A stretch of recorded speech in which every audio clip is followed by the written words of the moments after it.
All right, guys, and welcome to Dope Check, episode number 77. Black Ops 7 is officially here. We had a tournament this weekend. $75,000 was on the line, and the reigning champions, they took a dominant victory. OpTic Texas back on form, looking pretty dominant until a very controversial grand finals, where we had a lot of talking points to discuss. The FaZe trio, they broke up this off-season. Cellium, Simp, aBeZy, all went their separate ways. All of those teams bombed out earlier than some expected. Gentlemen, we have a lot to talk about. Changes are coming to BO7. We've got a brand new meta since we spoke last week. We've got new maps coming into play. That's a key talking point as well. And we've got some early looks at where these teams are looking. Some looking surprisingly good. Some looking surprisingly bad. We've got a lot to get into. Trey, it's a pleasure. You're back. You're well fed. Yeah, just had some good food. Try not to be fat again. Because, you know, someone asked me the other day, they said, we want Fat Trey back. Ain't no one said they want Fat Trey back. For starters, even if Fat Trey, if Fat Trey came back, guess what? He still ain't making the league. He's just gonna be fat for no reason. Secondly, we're back to blonde. Mm-hmm. You know, I felt like it was only right. Get your jokes out there while she can. No black eye no more. Mm-hmm. So get you know, all this, Trey had a fight, Trey had a scrap. Yeah, I did. I won. And what? I recorded it too. It's Dope Check Premium. It's going on. Yeah. You got members only. Members only. Yeah, members. Yeah. On the Patreon. I was gonna say OF, but wrong site. Yeah. For now. You don't put five. We might do it. We might do a naked Christmas calendar. We haven't decided yet, but you know, rates are extortionate. Rab just got a Calvin Klein model up and offer. So. Yeah. Trey's coming through in a couple of weeks. Run out of studio. Am I? We'll see. I've got the Calvins on ready. But no, listen, great weekend of COD. I didn't really get to watch much because I was helping out my little brother. But when I did get to watch, the only thing, and we'll get into it, that you know I thought was quite boring until it got towards like the final moments where like something crazy happened was Overload. But we'll talk about that later on. OpTic won. Shock. Wow. A lot of GA'd spots, a lot of talk about you know, breaking GAs and if it was this guy, but you know, we've got a nice long show going on. It's a pleasure to be back every Monday. You see us every single time. So you're gonna have a long show today. I'm gonna pass you to my great co-host and great friend, Mr. Don Dada. Yes, we are back another Monday. I said it on the pre-show, but I'll just say it again. Thank you to Breaking Point. Thank you for the sponsors. You know, me and Trey got a little boost. You know, our bread's going up. You know, he expects us to look a little sharper every week. You know what I'm saying? More haircuts, more tattoos, more swag, just more aura overall. You know what I'm saying? Thanks for your guys' support to put us in this situation. You know what I'm saying? This is my favorite part of my Monday, besides my bitch press. You know, this is my bitch. I'll give this the nod. You know what I'm saying? Spend some time with the Chad and the boys. But yeah, I watched a good amount this weekend. I was kind of watching my team play. Mm-hmm. Then they tried, once they lost, they tried to qualify for the 50, some other tournament, and they failed to qualify on that, which is unfortunate. But I did watch a lot. I got a lot of opinions. So whenever we get to that segment, I'll definitely have some things to say. But yeah, man, I'm here. I'm ready to go. Absolutely, Don. Let's run it up. We're going to start with a couple of things. So there was a flank invitation tournament. I'm not going to talk about this in great detail because I've got plenty else to discuss. But just, I guess, a quick note. The team that won this in the end was Merc, Dashi, Real, and Joda Thieves. So it's kind of a combo team, OpTic and Toronto. All of the OpTic guys made the finals in this. Shotzi and Hook were on the other side. So it probably should have been a sign of things to come, Trey. I mean, going into this season, they're pretty sure they're the only team that didn't split, right? If I'm not mistaken. Yeah. Every other team made a change, and what do you do when every other team makes a change and you don't, and you're the best team in the game? You're gonna get better. How better? We don't know. How much better? We don't know. But the players are making finals. They just won an event together. We'll get into that as well. Listen, they got chemistry, they got what it takes, and I'm telling you, Mercules is an absolute demon when it comes down to this game. But who thought he wouldn't be? You know, we knew this guy was going to be that guy, And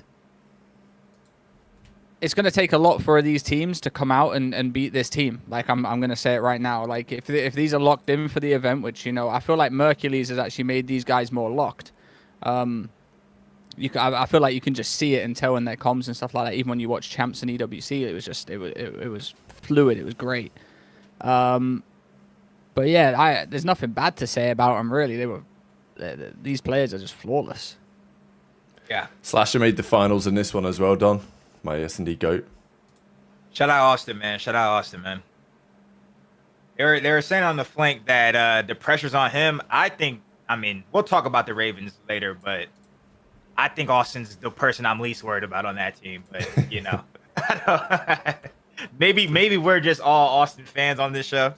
No, but, I mean, like I want to add on to sponsored by that, Litigo you know? Enterprises. Yeah, I want to add on to that. For someone like Austin, who is like a veteran in the scene and stuff like that, he ain't got nothing left to prove. He's done it all. Yeah. He's just got to come out and shoot straight. It's not like it's his his second season, third season where he's had a rough start. Where like we're talking Litigo, we're talking greatness. You know, it's on his players now who are, you know, got to step up, and he's just got to be a good leader. That's all he's got to do. Luke says for the two, I feel AG and MC got the bag and won't care to win now. Well, we will talk about the Falcons in due course because they played my favorite series of the weekend, and we will get into that one. But Don, I did actually find this tweet. Excited to work with some of my good friends. New org in the scene. Telluride Bush Gaming. Welcome, Coach Temp. We're back. So I know you've been working with the boys for a little bit now. It was official a few days ago. Worked with them this weekend. What are you seeing so far? You confident you can help this team see success? I think I'm confident that I can help, and I'm confident that I'm 100% the perfect fit to coach these guys, just because like we just get along so well, and I just know how to like talk to them. The thing that is that's like uncomfortable for me is like I feel like with the whole streaming ordeal, I had to have my first suit moment, and that's what I'm trying not to do. I'm trying, you know. I'm doing podcasts. I'm being a coach. You know, obviously I'm doing a transition, but like I just remember when I was a player, and then like having Nameless and Study like talk to us as homies, and then when Nameless and Study turned into the casters, they were like different people. They were like suits. That's what I call it. Yeah. I'm trying not to turn into a suit. That's the thing I'm trying to do. Because not to say that Nameless, I mean they're grown men. Obviously they're more mature. I'm not like roasting them. It's just that as a player, I'm like, bro, what the fuck? These guys are being like suits or whatever. Like, I obviously have teamed with it, like with these guys, so like I don't want to go suit mode on them, but like I kind of had to. I was like, you guys promised them that you're gonna stream everything this year, and then you didn't stream, and then they set up a watch party, and then they had nothing to watch party. So, which is partially the league's fault. The league definitely, I mean, respectfully. It was Surge versus Omit, and then it was us versus LAT. Like, I mean, I don't know what you guys think, but I feel like we should be on broadcast over Vancouver versus. It was essentially two challenger teams. Yeah. That had the main broadcast, but whatever. You know, maybe the stream, whatever the case might be, I feel like the league should have streamed it, but then at the same time, the league didn't stream it. We should have streamed it.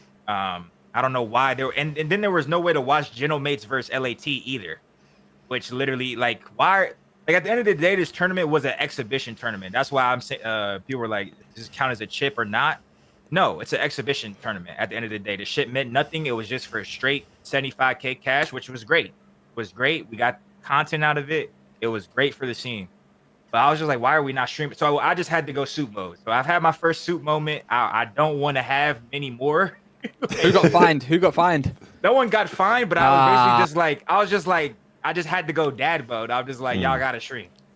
So that was, I don't want to do that anymore. But the money got to come from somewhere, you know.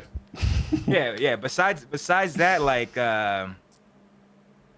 everything's good. I mean, they just got a lot of work to do. I don't want to yap about them too fucking much, but Big Bush. I mean, fan. I wanna add on to the streaming stuff because not only did you boys not stream, but a lot of the pro players didn't stream too. Yeah, we can talk about that now. I got some tweets. I think coming from someone who was against streaming, like when playing and stuff like that, I just feel like, this tournament, the league don't allow players to stream anything really, apart from like when they get home from scrims and stuff like that. Like you can stream scrims, but no one wants to stream the scrims, obviously. I mean, OpTic might do it here and there, whatever like that, but no one really wants to stream them. So when you get, like Don said, an exhibition tournament, where it's the first time there's been a proper tournament where all CDL teams and challenger teams that got invited can play, can stream, to show everything off. I think it's just, I don't know. I disagree with that. I feel like everyone should have been streaming that tournament. First tournament of the year. All the CDL teams can play in it. I don't feel like anything crazy is going to, like, people are like, oh, they're going to show strats. Motherfucker, there is a whole VOD session mini-map on a replay broadcast. Yeah. This whole don't want to give away strats is crazy because you can see the strats on the biggest map anyway. Bro, we're 1 week. Like, this excuse does not hold any water when you're 1 week into the game. Like, I get it before champs, come on, but you can't give me this bullshit that you're saying strats in 1 week in. And this is what I wanted to say about it. It's just like, obviously, they're competitors and they want to win these tournaments and stuff like that. But we already have a lack of, like, viewing as it is anyway. Why would you not just stream the one tournament for the weekend? It's 75,000. It's going to be fun to watch. Everyone's going to want to tune into everyone's POV because guess what? Some matches aren't streamed, like Don said. So if you're not on stream, you're going to get all the viewers. You're going to get all the viewers. That's what I was telling Teej. I'm like, Teej, if you streamed our match versus LAT, you would have at least had 1,000 viewers. Because there was no, just for the simple fact that there was no other way to watch the match. Like, and you would have at least had 1,000 viewers. And I understand why pros don't want to. Sometimes they just want to lock in. But I just think for this tournament in specific, it was just a good tournament for every fan that likes competitive Call of Duty, that likes the CDL, to watch their team play regardless if you had 10 viewers, 10,000 viewers. And like I said, you ain't going to get another opportunity like that this year. And I want to say one more thing before we move on, because I seen some idiot in the chat say it. One, I will say, I'm just going to let it be known. I am coaching. I am not in the scrim chat. I do not get the practice for us. I do not decide when we play. I get told when we play, and then I show up. So I have it a little bit more easier than the CDL coaches. The CDL coaches, they get in a call, and they shout it out like an auction, because I've had to do that when my coach couldn't make it sometimes. It's like an auction. Need a scrim at 2. Need a scrim at 2 on Tuesday. Need a scrim at 2 on Wednesday. Like, go once, go twice. All right, we got you. Yeah, I don't have to do none of that shit. I don't get to practice. Okay, so if my team, I have no influence. Like, I could say, hey, I think we should play Overload. We tried to play Overload versus Trey. You can comment on this. You know how when you play a dog shit team, say you play the worst team in the league, but they're good at search. You're gonna be like, yo, can we play S&D first?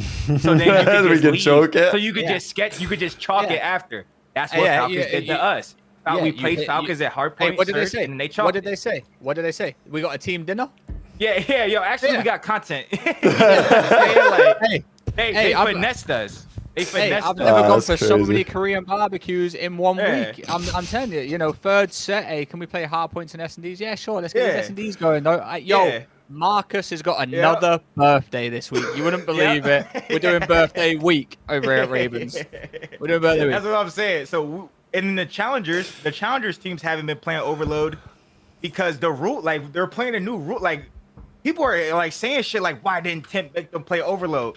Bro, we've been playing scrims. We played scrims for 3 days, and in the days we scrim, they just chalked it.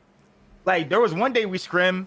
Omit had to go play a tournament, so they just left mid-scrim. Like, you know what I'm saying? Like, what the fuck do you want us to do? It'd be different if we're a week before the event. Like, there's just it's a week in the game. Like Rab said, like, this shit is the fakest shit of all time. Like,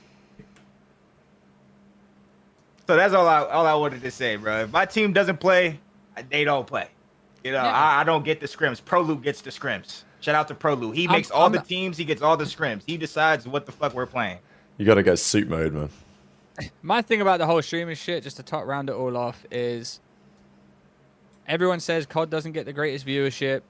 You have one tournament at the start of the year that everyone wants to watch because, it's the first tournament of the year, and boom. Everyone given the opportunity, more viewers.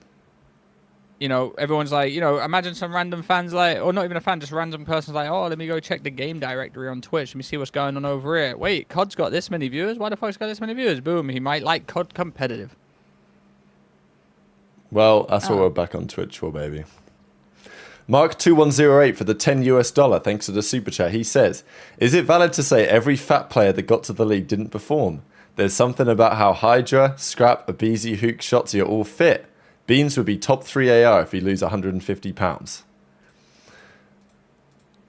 No, I don't think that. No. Fat Trey was a fucking demon. That's what I'm saying. I was shooting when I was 350.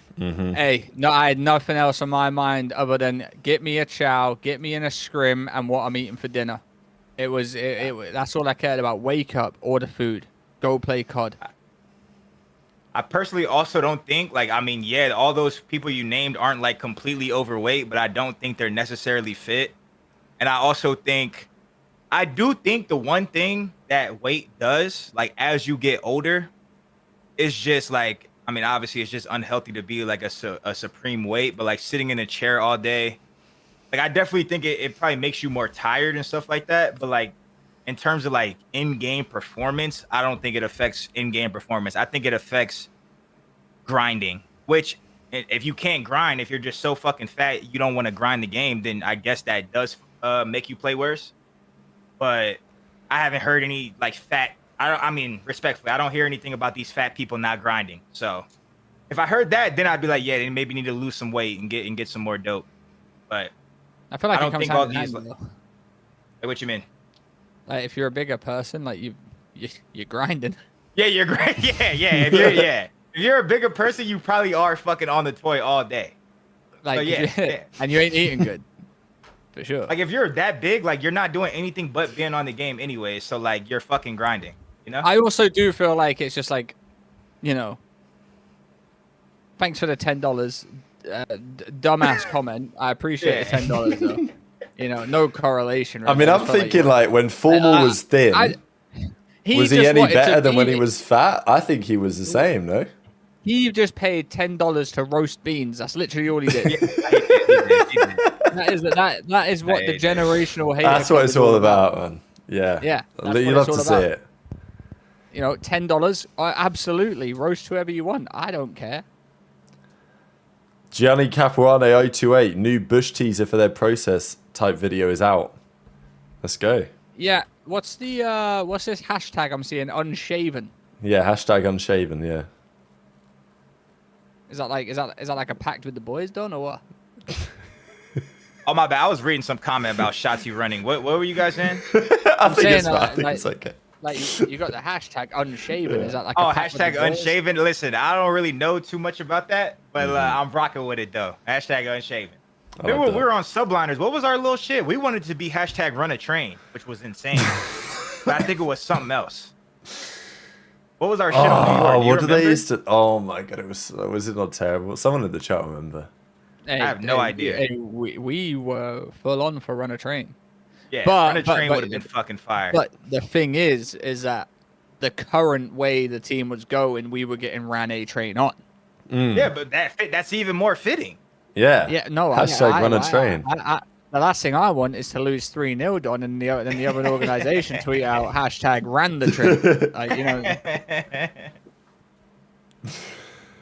know. I ain't giving people free interactions. No. Hashtag NYSL win. That would do. Yeah. I think that's what it was. It was something I don't remember. Yeah. Thanks, Connor, for the €10. Ooh, even better than dollars, Trey. Marginally. Just want to show some love for the content. Expect another great year ahead. Love this show. Really appreciate it. Look forward to get to 100K. Actually, we've been cooking on the subs over the last few days. I know. We've been moving up big time. Yeah, we're at 77 and a half. So let's keep pushing. Which team benefits the most from the sub AR, the sub meta versus the AR meta? I think we saw some answers to that over the last couple of days. We'll get into that though. It's an interesting question. Fedley with the 5, Doug Martin beating the Falcons, man, so invitational, you can't make it up. I couldn't have written that. I couldn't have written the story of Doug coming back and knocking the Falcons out. It's beautiful. I feel like that's the only team that he was knocking out. Yeah. Though. Like, yeah, right. Oh yeah, stand clear. That's right. People in the there we go. Oh Yeah, yeah. Clear's not hashtag bad. stand clear. Yeah, now run the not that train bad, would have been actually. better. I know stand What clear is could have kind of been, cheesy, man? innit? I would have run a train on that. Yeah, I would. Imagine tweeting that GG's OpTic 130. Hashtag run a Hashtag run a train. train. Go on, baby. Hashtag all aboard. What could have been? All right. As our favorite thing to do on the show, we're going to talk about some maps because season 1, they just dropped it. We've got the big graphic. We've got Warzone, don't care. We've got Black Ops 7. These are the maps, and we're gonna save the best to last. I don't know if it's actually going to be the best, but we do want Trey ratings on the map. So, okay, we've got a ton of new maps. Can't lie. Before we get into this, what's happening with the map set right now? Because they've played lots of maps over the last few days. Slasher does not think that Raid plays well in this game. That's point 1.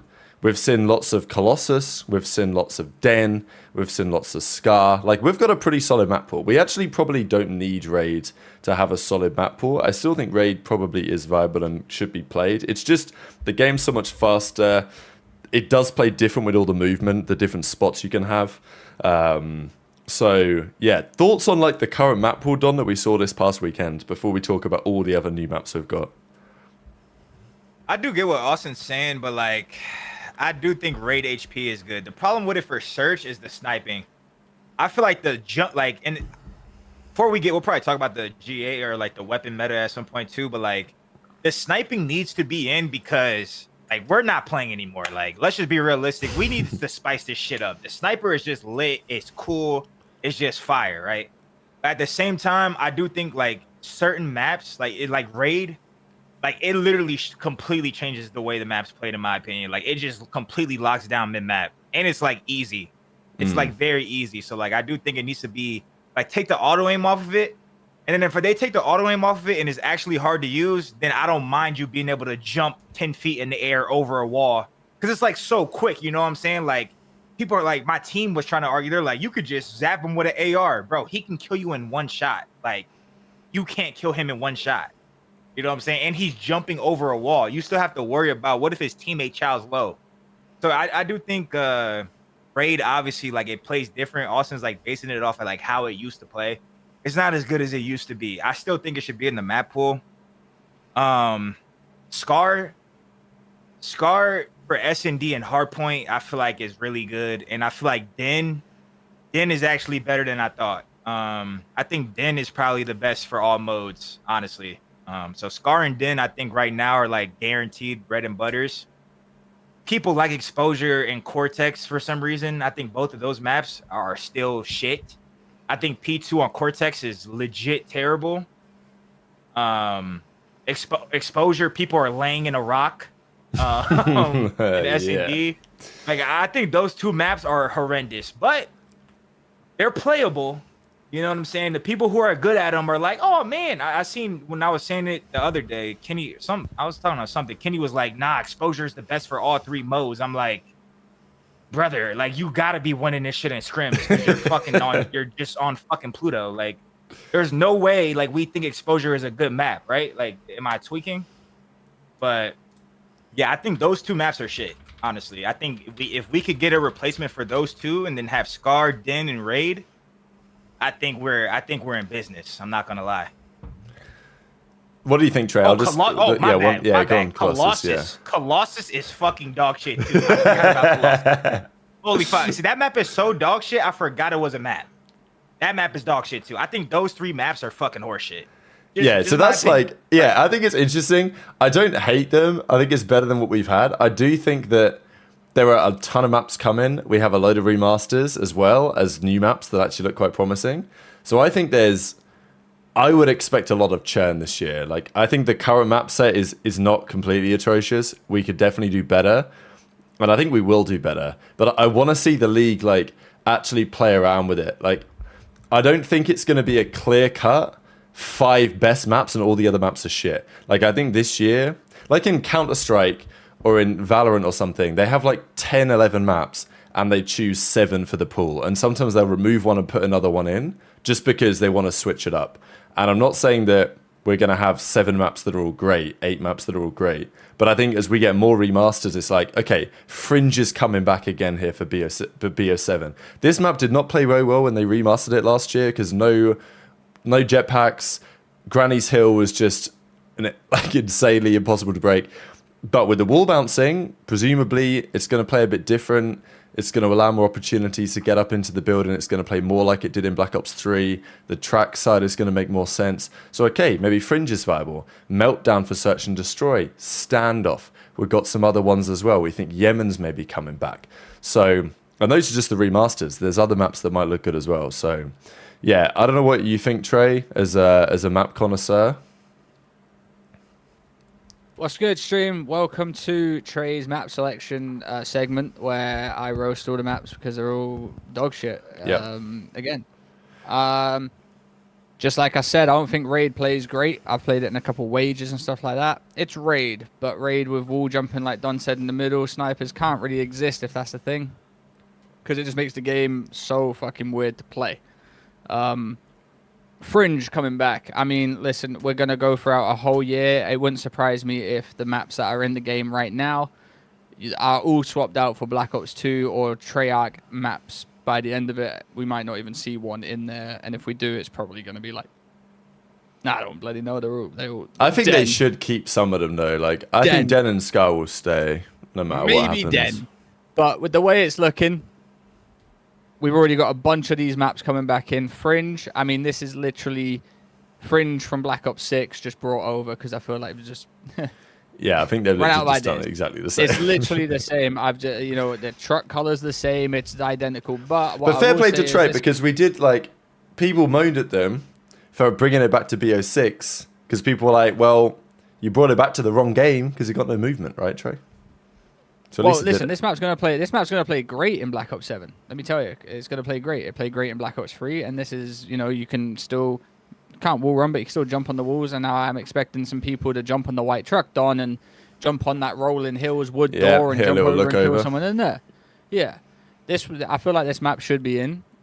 Do I like the fact that we have to play another map that we played 10 years ago? No, but fuck it, why not? We were playing Raid and Standoff and all that kind of stuff. That's all coming back. You know me, I'm a big hater of maps. We haven't had good maps in years. Black Ops 7 maps, they're not terrible, but they're not great by no means. Like Don saying Colossus, that I'm watching that map, it's horrible. Horrible. For starters, it's on a slant. I'm straight. It's slanted. The map's horrible. The hills are horrible. There's a in-game thermal throughout the whole of the bottom mid, so you can see glowing orange characters walk through the tunnel. Don't know whose idea that was, but yeah, I mean, we can go through some of the maps that are coming in. Just so I Yeah, can we've list them got off. Fringe. Yeah. There you go. Fringe Fringe is number getting a 1. 6.5. Solid. Solid. All right, you know what? I actually love the look. I saw this and I was like, wow, I'm getting so much nostalgia. I need to hop on pubs. I had such a great time playing Meltdown in pubs. Look what they've done to the reactor as well. You never used to be able to see that. You can now see like the reactor core on the B-bomb site over there. And it looks a bit more gritty. Do you know what I mean, Trey? Like it used to be kind of bright. I think it's maps based in like Pakistan or something. They brought it back now, and it's like What I'm noticing is vibey. the more the games come out, the less color we have. Yeah, it is a bit grey. I will admit that. Like it's gloomy. It's a bit- Now I'm not saying yeah. it's not gonna make me play any better or worse. I just feel like Meltdown back in Black Ops 2, you'd think 10 years later, 13 years later, it would look a bit better. Yeah, it does. Yeah, I mean, I'm going to give them the benefit of the doubt and say that's what they were going for. But if this is an Infinity Ward map remaster, then this would be like these would be Clearly, the that's colours. what they're going for because they've been doing it for the last 5-6 years. It just looks boring. But I do like the map, though. I do like the map. Hopefully, it plays well. But I can already see some cheese spots like jumping up mid, looking for the holes in there, and I'm worried about this jump sniping on this shit. Like I just already because I didn't. And I feel like we were breaking down the maps before. We weren't like fully like thinking like how people are gonna jump over shit with snipers and shit. Like, look, you see that number 2? Like, what if you just bounce off of that and you just snipe that whole fucking bomb lane? Like, there's no way. There's no way to frame that. You know what I'm saying? There's no way. To, like, maybe you could even see the bomb from there. Because when we used to play this map before, it never had jetpacks, right? So there was no those line of sights didn't exist. There was some cool line of sights on this map back in the day, but. This has always been my problem when they bring back new maps. When they bring back old maps into the new game with new movement technology that they add in. It's not the map. The maps are not. They're not made for the movement, and they've not changed anything on the map to make it built for the movement. Because at least like exposure, like that's been designed with the wall bounce in mind to some degree, right? Like, it literally feels like this has been remastered on AI and nothing's changed about it apart from we've just got it back in a game 13 years later. They are pumping them out. Like, it's got, you know what I mean? Just slap a remaster on it. That's my point, is it's cool bringing these maps back. Like, the reason I rate the map so low is because Fringe was made for Black Ops 3. Like, it was literally made for Black Ops 3. The wall running to hovering, looking over the stuff like that. You just bought that back in Black Ops 6 with boots on the ground CUD. That's not made for that. The same way Meltdown isn't made and Raid isn't made for Black Ops 7. It would be cool if they designed the map and added some stuff in the map that would be, made it make sense for the movement that we have now. That's why I'm scared when these maps come back. Yeah, it's cool nostalgia. But what can you do with the new movement that makes the map ass? I've seen 2 different people in the chat now say bring back Stronghold. I mean, I don't want to say the propaganda's working, but the tack grab Stronghold propaganda might be working. I was also just thinking, like, because the only thing you'd have to change on Stronghold would be this bit, the wall run out the map. But, like, I was thinking you could just extend the little ledge, like you can see this little ledge here. You extend that out to the left a little bit more, and then you can wall bounce up top window. Easy. Well, this is my thing, and I know obviously Don's just fucking. I'm yapping because I can't stand it when they do this. I feel like it's just not. I feel like it just kind of defeats the purpose of like building a new game and just bringing back the old maps if you've not done anything to them. If you're gonna bring out a game like Black Ops 7, you gotta bring maps back from like games that had movement, like crazy movement. Black Ops 3, Black Ops 4 would be a good one too because obviously there was no. Apparently they're bringing Arsenal back. A Ghost I hope said that.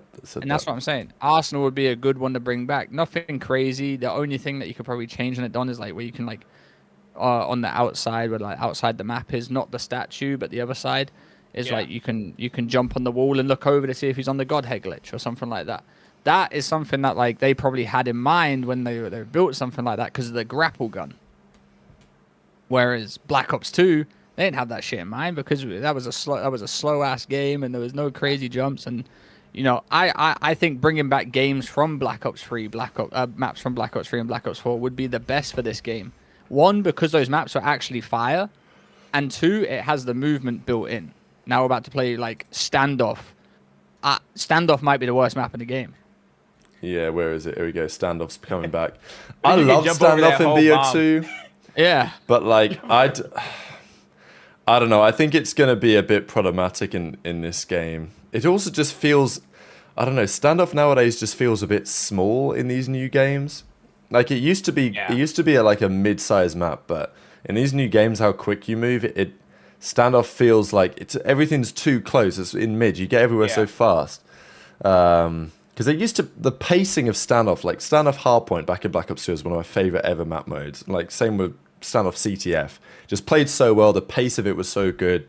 The flow of the map, the size of it was just perfect.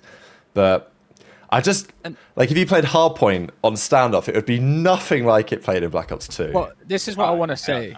Because Sleepwalker saying, I don't know about Standoff being the worst map, it would be good for search. No. It would be one of the worst maps for search. Because not only you used to hard watch cross. That was back in the day. If you were hard watching cross, you could literally get peeked and shot Now, you're done on Cold War when it came back in. That was a good map then. That's probably when it was like one of the times where it was nice for a comeback. You still had to OD hard check something where you had to check something to see if he was there, and if he was there, you had to win a gunfight. Now you can just jump on the wall, fly up in the sky. Like that. You never know. I might be able to jump into square now from up top. Yeah, just fly over the wall. I mean, look, I will say to some degree we're getting kind of sport here because we're complaining about these maps, and I think we have justifiable concerns. But as Geordie Physique says in the chat, at least we weren't playing Protocol 3 times in a row, because that was the viewership experience last year. It was 3 protocols. No, he is right. So. He is right. Great point. He is right. And I'm not saying they don't bring back old maps. I'm just saying let's bring back old maps that were used for movement and not ones that were used for boots on the ground. Because you're saying there's a lot of better maps to choose from. That's what you're saying. Yeah, like the nostalgia from 2012 is cool, but it don't work. Like, that's my point. And I know someone's going to say, you haven't even played the map. I did 13 years ago. Well said. My name is Tim, I think. $5. Can we get back to gassing OpTic now? I need that dope. We didn't even start. We'll be there. Don't worry. We didn't even start. Don't worry. We hadn't even started with the OpTic gas. We're coming back. Okay, before standoff, we've got Slay Jacked, everyone's favorite map. Oh, standoff 4.5. Standoff 4.5. Okay. Yeah, it's gonna be ass in this game. We've got also Meltdown. You didn't give him Meltdown rating actually. 6.5. All right, same as Fringe. We've got this new map, Yake. Ooh, this is Trey's worst nightmare right here. Yake.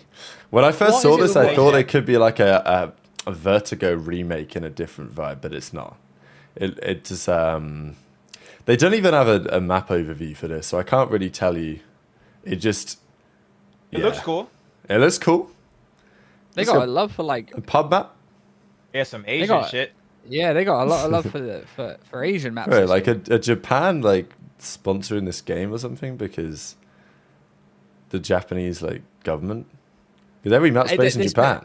Listen, I promise you, this map does not give me any joy because I see 6v6/2v2, and I'm not... Hey, this is not gonna be competitive. No.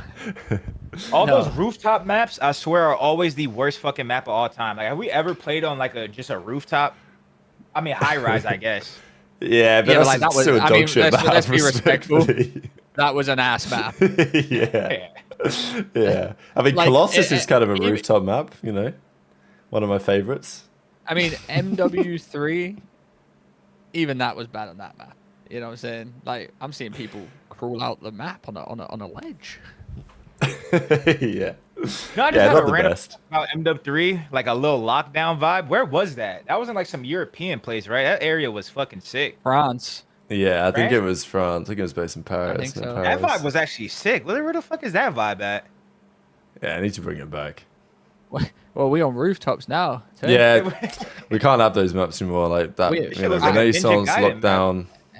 Well, the last rooftop map that I played that I can vividly remember that might be the worst rooftop map of all time, but it went indoors too, is that hotel map on Vanguard. Oh. Yeah, I think I know what you're talking about. That might be... I don't know the name, though. That might, that might be the worst map I think I've ever played in my life. I was thinking about Freefall from Ghosts. You remember that one? That's Chinese to me. So is this map. Yeah. All right, just get a rating, Trey, or do we not rate these ones? I mean, listen. 2v2 maps don't get a rating. It looks cool. Yeah. Will I play it? Maybe. I don't bloody know. 3. All right, a 3. Okay, now it's starting to get a little bit serious. Okay, so we got, I think we got 3 more maps here. Yeah, okay. All right, this one's cooked. Odysseus, based on the Christopher Nolan film of the same name next year. It looks like, what am I even looking at here? Is this a... We are on inside of it. This is not a 6v6 map. This is... I mean, what type of ship am I small on? As shit. Yeah, no, it's tiny. Scarred, a familiar carrier etched deep into David's past. Shit, is that on the boat? Like, you remember in the Black Ops 1 campaign? There was some shit going on a boat. I wonder if it's that ship. Don't know, that's just... It could be. This map's got to be terrible. Oh, yeah, it's going to be terrible. Trash map, move on. 1. Oh, yeah, okay, to be fair. The film's called The Odyssey, but Odysseus was the... Probably that's the name of the ship, isn't it? Okay, whatever. 2 more maps, and I'm saving the best for last here. And this is not the last. We have Fate. 1. 1. I played this on the campaign. It made me rage quit. Well, look. I see The map overview, I've seen worse. I see 3 big machetes. What, suspended in midair? Well, yeah, I do see that. There's no way this map is good. Yeah, but What the fuck is this? Right, it's got like it looks a bit like Apocalypse. It's got a little bit of Faded seaside in there. It's got a little bit of it's got a bit of seaside. This mid map, this mid lane is longer than my fucking future. You ain't hitting people are saying it's got a bit of Tuscan going on. Yeah, a bit of Tuscan. Okay, Osman says he also rage quit this. We think there's a Tuscan vibe to this. Chat GPT map. I see a fascination with narrow maps. Typed, this give me narrow. bare machetes on like a Far Cry looking map with 3 lanes that can open up and. This doesn't even look like COD. This looks like some Borderlands shit or something. Like this is not even giving me COD vibes. I mean, Clay would be cooked on this. You guys are right. What do you mean it's colourful? There's It's yellow, gorgeous. Look gray, at it. Beautiful map. Yellow, grey, silver, green. All right. This probably isn't going to be played, to be fair. But, you know. I hope not. This one, though, as I say, we're saving the best for last here. Because the final map, Utopia. And here it is. I'm not even going to say anything. I'm just going to let the chat have a look. Breathe it in. Drink it in. Because this, you know, this has some potential. On paper, definitely has some potential. I mean, it looks like a BTEC 6-star mixed with Retreat from Advanced Warfare. That's what I'm feeling. 5-star. Well said. What we thinking, Trey?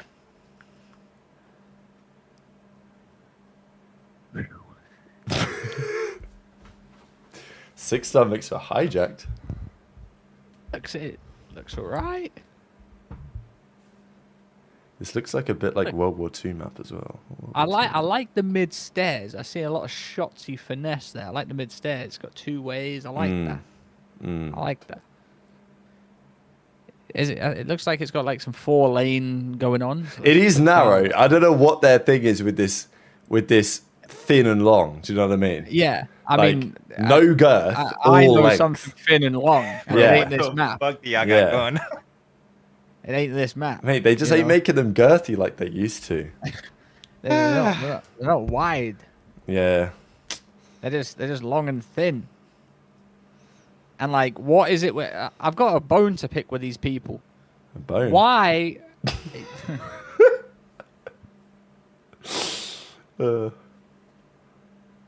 Yeah.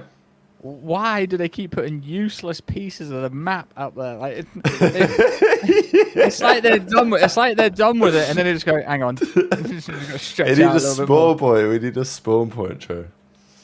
How many maps would it take until Shotzi ninjas Trey? I wouldn't let it happen. Yeah, especially if you knew it was coming. No shot. When I see Shotzi, I just run away. I'm not getting embarrassed. Is this for the campaign, or is this like, you said in that meme, it's like life if this didn't exist, and it's some guy like walking around and then some utopian backdrop. I swear that's like where this map is based. It's got to be. I don't know, Don. What do you think of it? I think it looks cool. I don't know how it's gonna play, but I think it looks dope. There you go. That's fine. I'm happy with that. I think Fringe will be the best map. Damn, Fringe only got a 6.5. Oh yeah, shit. no, this is not. This is not. Ooh. Let me tell you something What about does this map. get? Get cool 5. 5? Okay. Okay. No, but to be fair, for Trey, it's not bad. It's top Yeah, it's not 20% bad. of Trey ratings. That might be like that. 5 might be like I've only ever given a 5 like 4 times. Dean Hollyoak with the 5. I'm getting 6-star vibes on my faded. You ain't faded. It's 7-star. We'll see. You know what's crazy as well? I'm playing Nuketown 2025, and that does not look anything like it does outside for me. Let me hit the That's little all scroll futuristic down. and shit. I'm seeing floating cars and stuff like that. I ain't got none of that outside. I don't know Yeah. what happened to 2025, but hey. Hey, back in 2012, we really like the future was coming, but I'll round this we up for you. watched. I'll round it up for you. Standoff, I don't like. Meltdown, I think, is going to play weird. Fringe will play very well. I feel like that map we just looked at could potentially be in. It does look very 6-starry. More scared about how long the map is rather than, you know. I know we had a little joke about it, but like these new maps do look long. Like they look very stretched out. So. Yeah. All right, there we go. The new maps, hopefully it goes to plan. I'm excited for the new drop. They're making some changes as well. They're talking about changing Overload a little bit. And, well, they want to tweak overtime. They want to play around with the ball carrier has a pistol rather than has the weapon in hand. So, yeah, we'll get onto that in the coming minutes because we've got plenty to talk about. Just before we get into the big tournament, we've got a couple other things to discuss. One of which is this. They confirmed the venue for Major 1. It's going to be at the Moody Coliseum at SMU's campus, Dallas, Texas. We ain't up in Allen this time, Trey.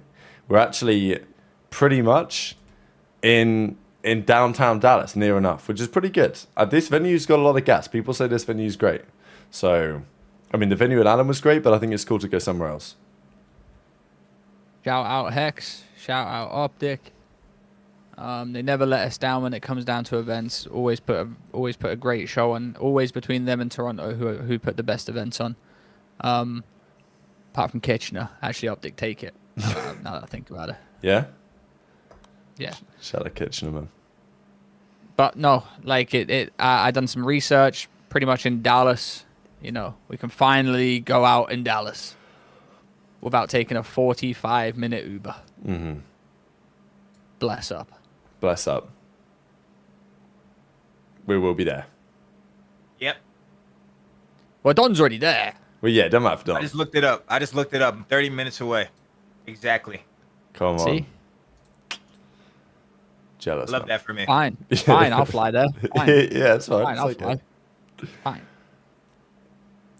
The other big thing that changed this week, there was a lot of talk about the meta. What were they going to do with the meta? How are they going to mess it up? Because until a few days ago, we were running 8 M15s on the map. That was all we were seeing. Now, there was this big debate between the players, what they should do about it.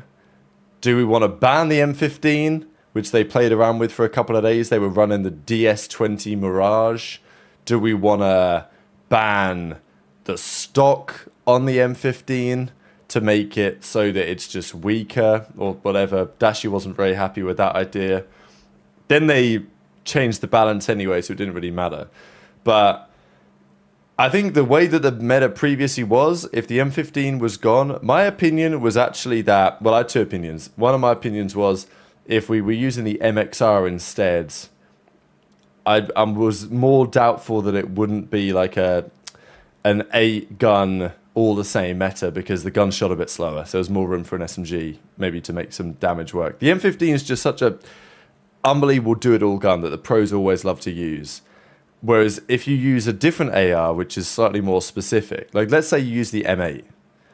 Now, they were never going to do this because they would say it's too powerful or whatever. But you wouldn't be seeing 8 M8s on the map, in my opinion, because it's just not... Shotzi would not be using an M8. He'd be using a sub if they mandated that as the AR to be used. So I think the pros kind of dig themselves a hole sometimes with the ARs that they choose to use and what they choose to ban. But equally, they change the meta anyway, and now the SMGs are looking better, Don. Yeah, I actually think the meta is like kind of chill now. I mean, the SMGs are fucking frying. I mean, look at Hook with that shit. Jesus Christ. I mean, I know he's fucking different right now, but like he's frying. The ARs, I just feel like out of all the ARs, I mean, I know the X9, I think Maverick that you're using, Trey, like the XR2 type AR. I actually see them using. I see them using it right now in this tournament. So I don't know if there's a new fucking development on the way. That tournament has like wild cards in where you can use like where you can use like the guns up, like yeah, it's not that, okay. That tournament's gonna be like a really fun-esque one. That's not gonna be very serious because I promise you, if the X9 Maverick and I was use say, if they're allowing that shit, then I don't know what the hell's going on. But yeah, it's a fun tournament. I used the X9 Maverick against Zuma, Z, all those people the first day on 150 ping, and they were like, "Trey, what gun are you using?" I was like, "I can't tell you because I know for a fact this is my crutch gun on 150 ping. They start using that shit against me on 5 ping. I'm just gonna get blown away. It's a one burst machine. It is. I think it is by far the best gun in the game."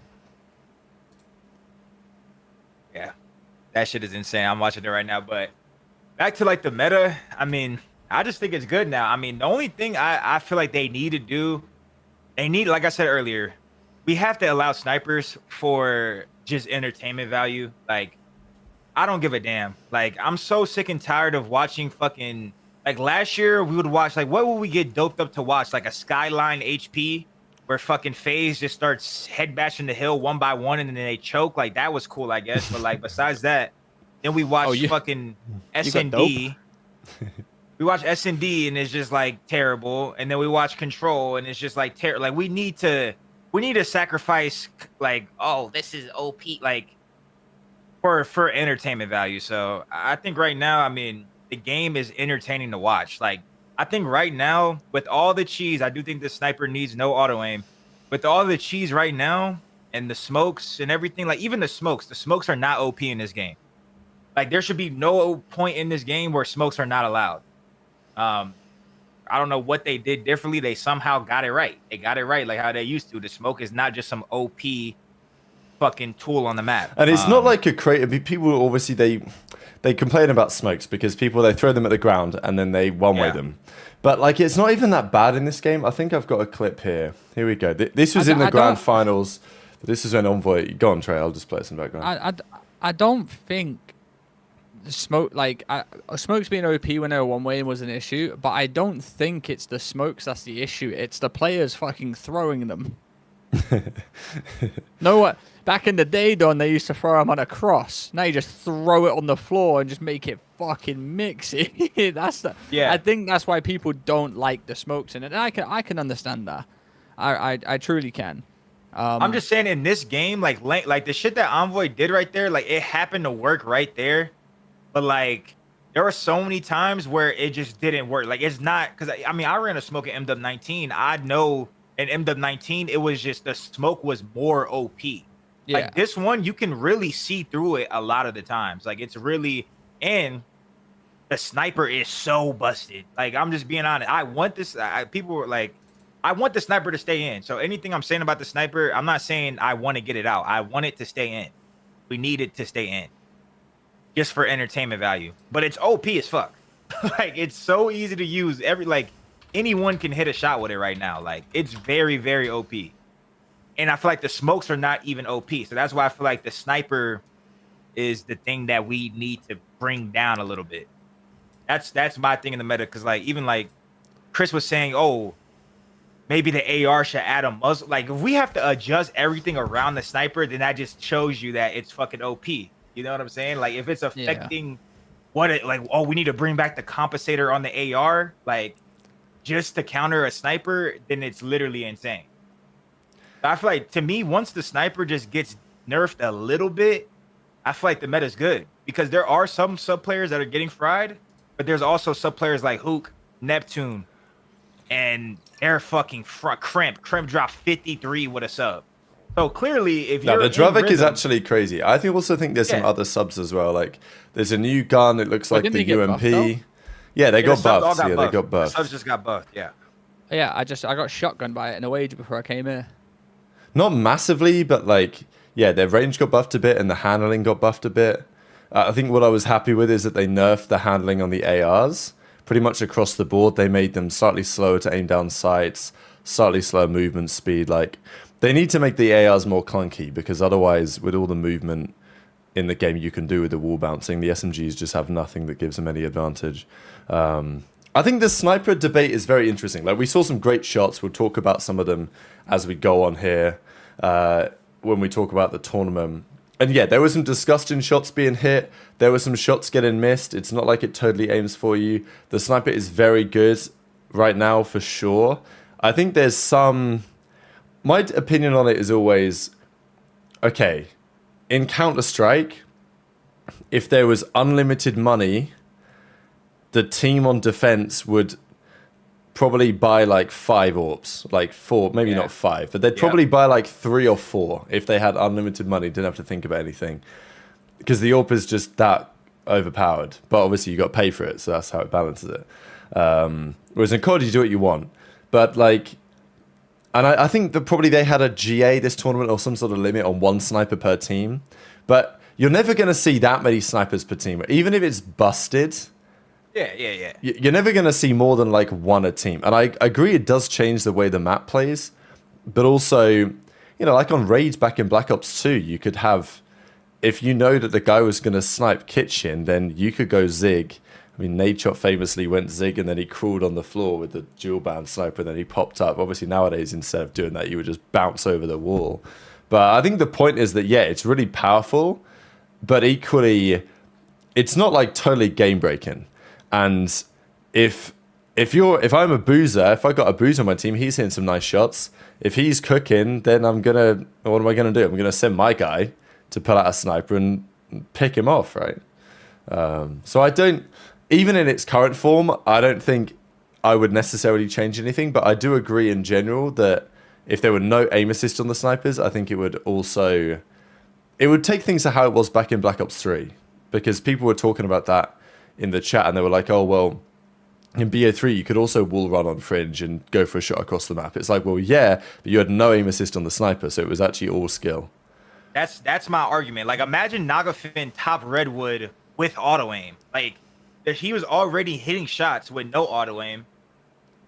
With auto aim, the shots are just going to be even easier. Those are like, that's the part of the sniper that I think is broken. I don't think going to a fucking spot where you can predict the sniper and him hitting the shot, because that's the whole purpose of the weapon. My problem with it is that it has supreme, matter of fact, it has more auto aim than the ARs. Like, it's not even, it has more auto aim than the 2 other weapons. And you're jumping, the jump is not fast. Like, when you chow, you're on offense on raid. Like, this particular like chow is it's game breaking in this situation, in my opinion. You're jumping and it's like a 1 second window where you can hit the shot and it's so easy on you. The only counter to it is just give up mid, because like you could try to counter snipe it, but you have to go like towards money. Yeah, I know. And like by the time you slide towards money, the guy is already like he's looking down on you. Like, yeah. He has such an absurd advantage. You have to slide money and then look up. Like, yeah, you're not winning that fight. Yeah. You're not winning that fight. And the reason why I feel like that particular one is so broken too is because while that guy jumps and he centers for the money guy who's trying to counter him, he also still lines up with the guy that throws a shoulder inner. It's like he's covering 2 angles at once. I think it's a map problem though at that point, because it's like if Raid was designed today for this game, they would make Zig. It would go all the way to the sky, like that wall. You wouldn't be able to jump peek over the wall. That's it. If you were redesigning Raid for this game, you would make it so you couldn't jump shot that wall. But, you know. I'm just saying, that particular chow is the one where I'm like, okay, this is fucking, like, this is so brain dead. Because, like, when you're on defense, the best way to stop them from going ring is to get mid-map control. Like, if you go watch Cold War S&D, the good teams are fighting for mid. And like same thing on offense. The offensive teams fight for mid, and then it gives them options to make different plays. You know what I'm saying? You're on this shit. That mid map fight is fucking trash. Like, it's really bad, and I don't think they're gonna do what we said and like extend the fucking ceiling, the wall up.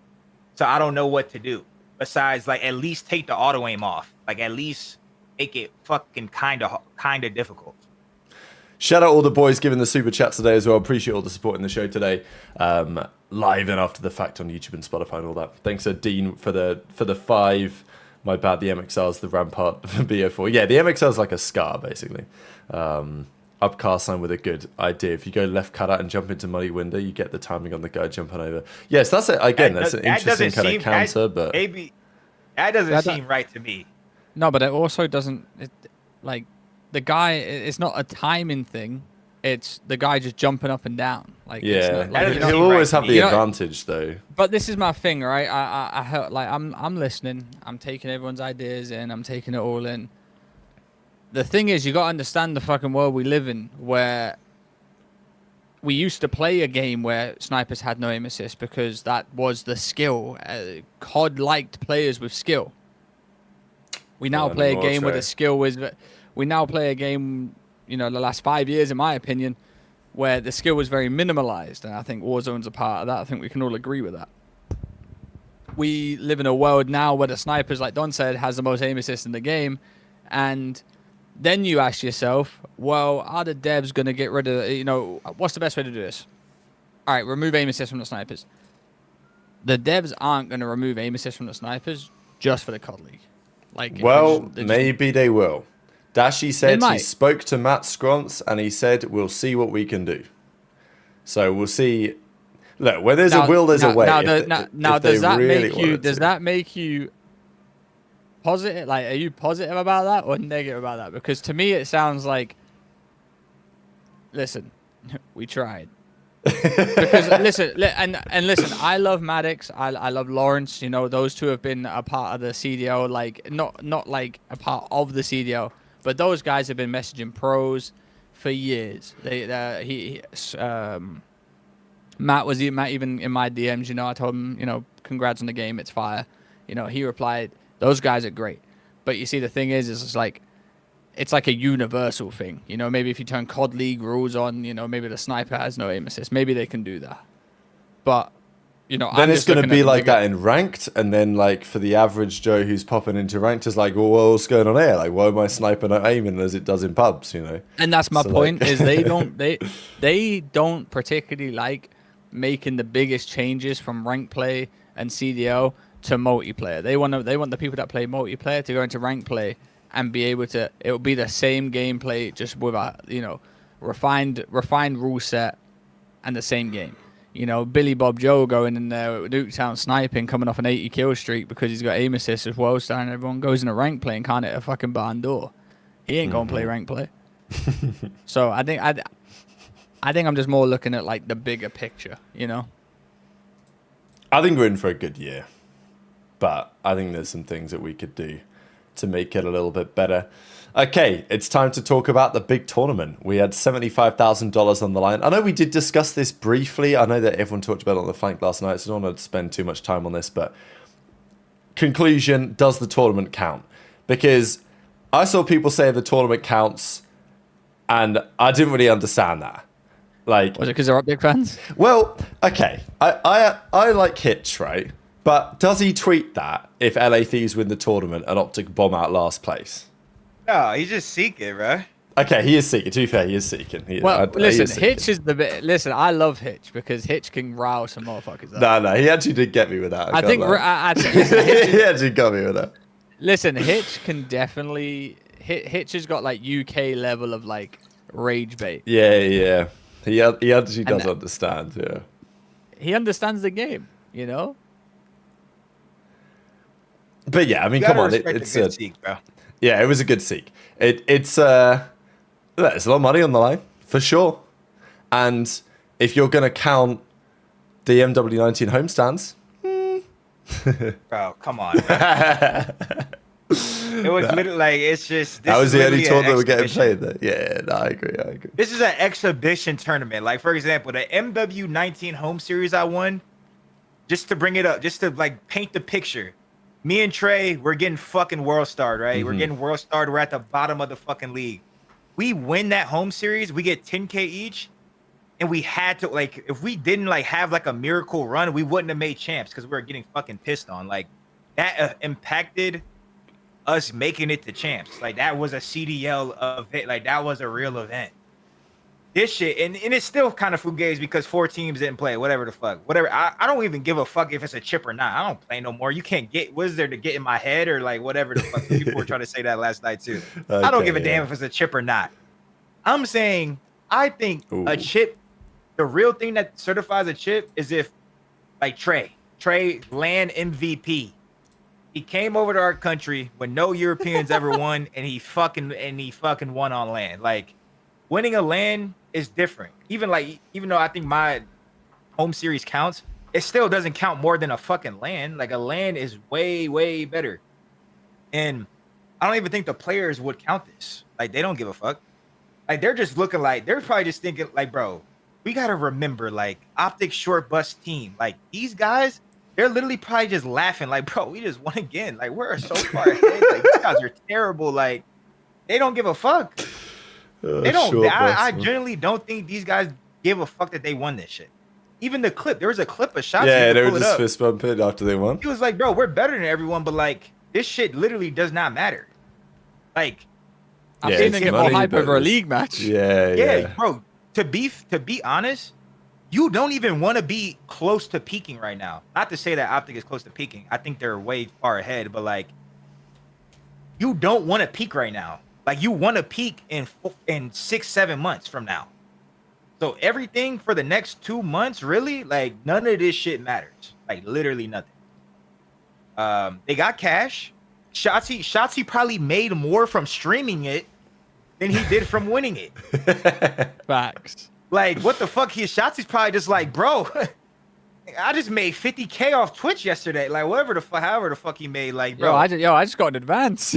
Yeah, what? This guy turns his stream on and he's making the tournament prize pool. He doesn't give a damn. So that's all I'm saying. I mean, good seek from Hitch. Listen, good seek from Hitch because you know why? He gave us content. He gave us something to spark conversation and talk about. You know what I'm saying? I always respect that. There we go. I just see these tournaments like this one here is just like an elite respawn back in the day for 5K. You know what I'm saying? It's essentially what it is. You know, it's just with bigger prize money. You know, are we deeming it a chip because there's a lot of money on the line? All right, well, fuck Crim6 and install your championships then because half of those are for fucking $200. You know, fuck Crim.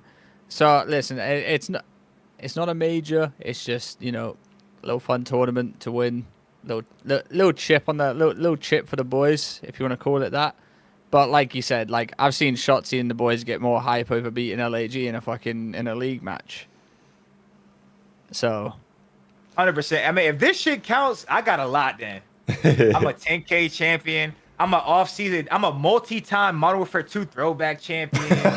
Like, nigga, I got a lot. So I'm down for it to count. It just don't count. You know what I'm saying? If this shit count, I'm up there, twin. I done won 5Ks, 10Ks. I done won all type of shit online.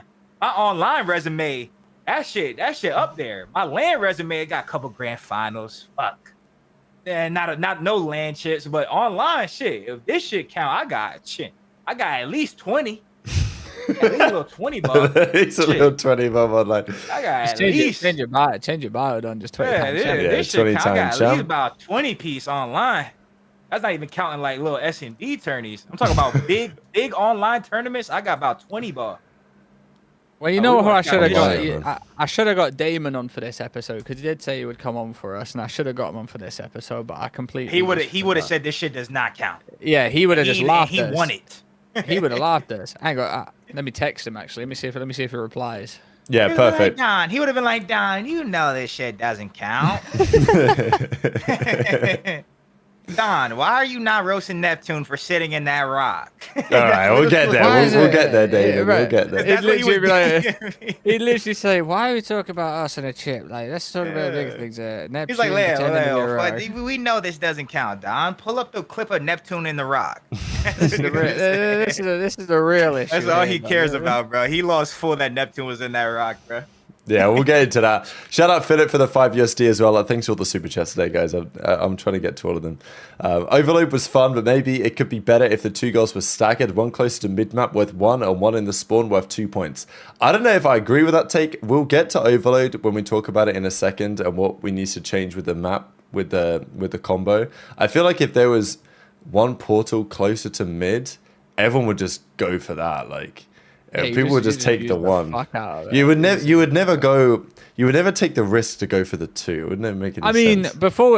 We could talk about it if you. We could just do it now. We'll just do it now. Yeah, because then we can get into the things. Listen. I'll say this. I hope things change.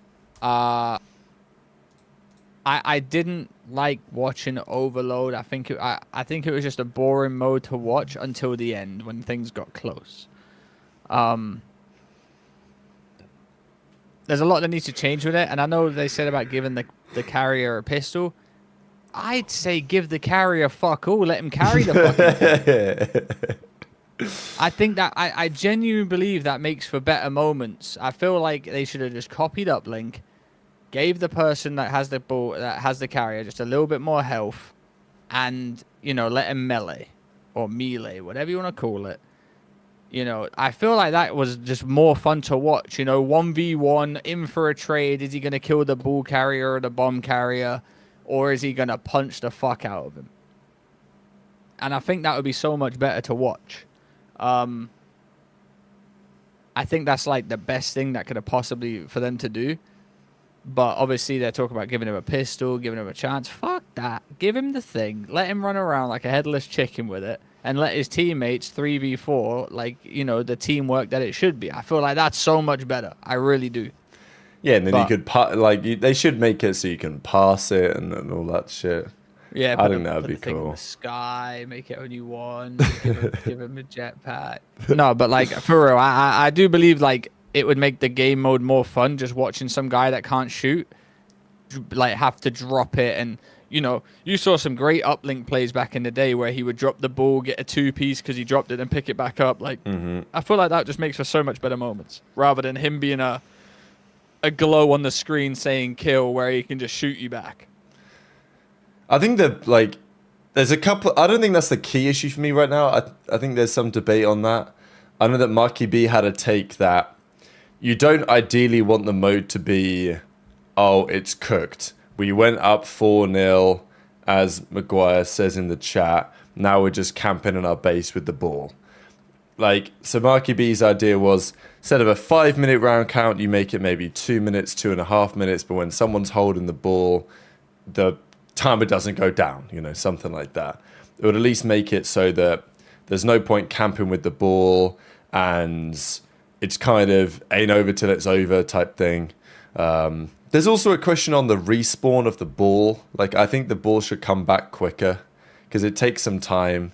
And if I'm just slaying, I want to be able to relay, in uplink, yeah. I dunk it and 5 seconds later, if that, the ball is back here and I can pass it to my boy. He can pass it to the next guy and we got another dunk in 10 seconds later. The relay was fire. Yeah, the relay when you pulled it off was insanely fire on evac especially. You had him in a goddamn blender. You couldn't do exactly, nothing. Yeah. So I think it would be good if we have that come back. Because right now it's not hype unless it's close until the end. Whereas in uplink it was always possible. It's well, what if they get a relay, they can score 6 points in 30 seconds, And that's my point, Rab, is just I was watching it, and guys, I know you guys are saying it was fun as hell to watch. That's cool. I'm happy you enjoy watching it. I'm thinking about how we can make it 10 times better to watch, because it does have the possibility to be a really good third game mode. And by all means, I didn't like Control as much as the next person. I feel like that game mode was only good in Black Ops 4. And that's where it was the most hype. Whereas the rest, they weren't that hype. I'm down. I want it to work. I just want to make it more hype for everyone, because I feel like until you get to the end of the map it's just a glorified TDM, and that's what I feel like it is. Just run up the map, get a few kills, drop it in, and then like Rab said, you gotta wait like, I don't know, a solid moment before you can like relay it. So any progression you have on the map is just over. Whereas in uplink, you know, any progression you had on the map where you push some guy up was literally like the biggest thing, that because they had to wrap back for you or go chow the bull, and that could either be like a punish them or whatnot. That's why I feel like, you know, there needs to be a lot of changes in Overload to make it so it's a bit more competitive. I agree. I think all you guys said a whole bunch of good stuff. I do think it is solid, like right now, and I do think it is better than the fucking control from last year. But at least that's like a shining light and something to take away. I also hope that we can get some better maps. I feel like there's only 2 good maps for it. I mean, I know people are playing Scar, but I don't think it's the greatest on Scar. I don't think it's good on Raid either. I think on Den it's good and Exposure it's good. If we can get like 2 other maps like that, like the reason why I feel like Den it's really good is because like how you guys said, like you want the ball to come back faster. I do think that would help. But like it's like the way the kills play out, that like that map isn't really affected by the ball timer. Like you did see teams like set up opportunities to relay. But I agree, the ball timer, like I didn't think of that, but like the ball timer 100% should come back much faster. Like the uplink ball, that shit didn't take fucking 10 years to come back. So there is 100% things we can do to improve the mode. But I do think this mode has a lot of potential. I didn't see it at first. I don't think any of us really saw it, but it's there. The potential. What do you think the pros of today would say about 15ing the ball in uplink, like you used to be able to do back in the day?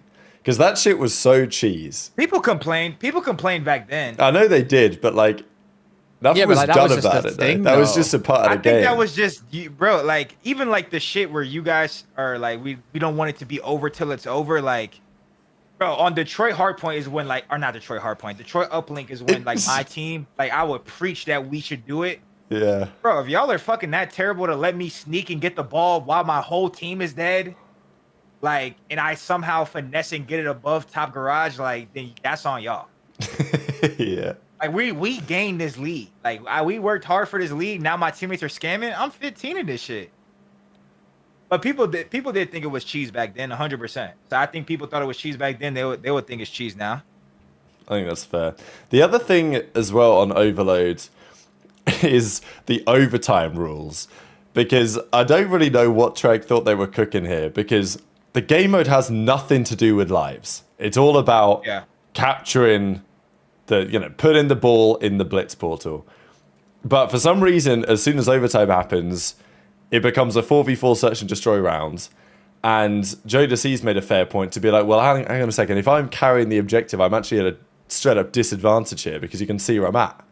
And there's no benefit. So I don't like, it's a no-brainer to me that they should make it like it has to be last cap wins, or if the ball carrier drops, then it goes to an overtime round, or it could become like a, I know people have talked about these ideas, but like in Capture the Flag, you used to have another few minutes to try and cap it, and then if you got one, then it would be a stopwatch for the other guy. The issue with that is it took fucking forever. Like sometimes you'd have rounds of Capture the Flag that you'd play 2 halves, it'd be a tie, and then you'd play another 2 halves, and they both went like 5 minutes, and you're playing a 25-minute game of Capture the Flag, and then you got to replay it again anyway because you tied. No one got a cap. So yeah, I think I'm not sure if I love that, but there needs to be a better solution than what we currently have for overtime. I agree. We got hoed by that shit bad. Wasn't that the same in Sabotage though? Yeah, that's literally what it is. But sabotage. I was thinking like that's why Sabotage is not a vote, because the solution was a radar on TDM round, a radar on S&D round. It was ass, but like I feel like they would just camp because they knew where each other were the whole time. Then they would camp and then have to replay the whole map. But like Spark got a 2-piece as the clock was going down, and then they respawned. They respawned and then we lost. Oh my god. Like it was just, Yeah. I think 100% the OT should be objective based, like period. See, Viper said unlimited time, next score wins, which I like. I like that. That's what you I know? would do actually. Like I would, because I know But- people are like, oh, you want to make it fair for good side, bad side, but it's like at the end of the second round, if it's a tie game overall, you just keep playing until someone scores. I don't know. Let's just Golden make it like goal. CTF. If it's a draw at the end, fuck the overtime. You go into a fucking last round. Whoever has most kills gets the better side, and first score wins. I don't know how they would do that where, you know, Yeah, maybe where you they do it get that better way. side. That should just be you get a chance to score back because someone said, "Oh, whoever has good side wins." Okay, if someone scores fast on good side, then Yeah, fucking like what 20 second CTF timer. used to be back in the day. Yeah, just literally Yeah. just make it like CTF. Or like that, Uplink, it was the same. Yeah, same in Uplink. you know, just Same shit. I feel like CTF overtime was like perfect. Yeah, it was good. And I mean, it was intense and it was competitive. I'm just like, I know that there's also a goal towards making sure things take a set amount of time. Like, I know that when one map's going to take like 10, 12 minutes. But I guess in Search and Destroy, games can take like 15, 20 minutes if they go Well, that's my really long. That's so. my thing. Yeah, CTF can be long, but it has an end goal of whoever wins in the 10-minute timer, you win the game. If you go overtime, you have a potential of another 10 minutes. And that's what made it fun. Yeah, That's I what think made it it should fun, be Rab, like because- 5-minute round, 5-minute round, 3-minute overtime. Yeah, but Rab, you play a team and you cap it in 30 seconds. You think you've won the map. Boom, next Yeah, they round hit you you get back. you get 4 deaded, and then you get caught in 25 seconds. Like that was CTF. That was the by shit, far my honestly. favorite. Yeah, that was the Yeah. shit. Whenever you did that to another team, like you'd get capped in 30 seconds, you'd be like, all right, they're gonna think for sure they won this shit. Let's just gun them Yeah, off the rip. legit. Yeah. So I think there's some good options with Overload, but promising. I think pretty promising. Okay, let's roast some teams. So Just start with them, bro. Just start with them. wait, the Falcons, my boys. Just start with them, bro. Like Gotta you've been start with fucking you've been fiending for it. To be fair, I have been, and I feel great about this. The hate watch paid off so good. It paid off good. Did you hate watch live? Yeah, I hate watch live, and also I hate watched on the show last week as well. And I said they'd be shit, and they were shit. So isn't it beautiful? I don't think anyone was against you. Nah. I mean, the people who thought this team were going to be good, especially right now, faded. Maybe they'll get good. I don't know. Like, all I'll say about the tournament is that it's a good indication of where the teams are right now.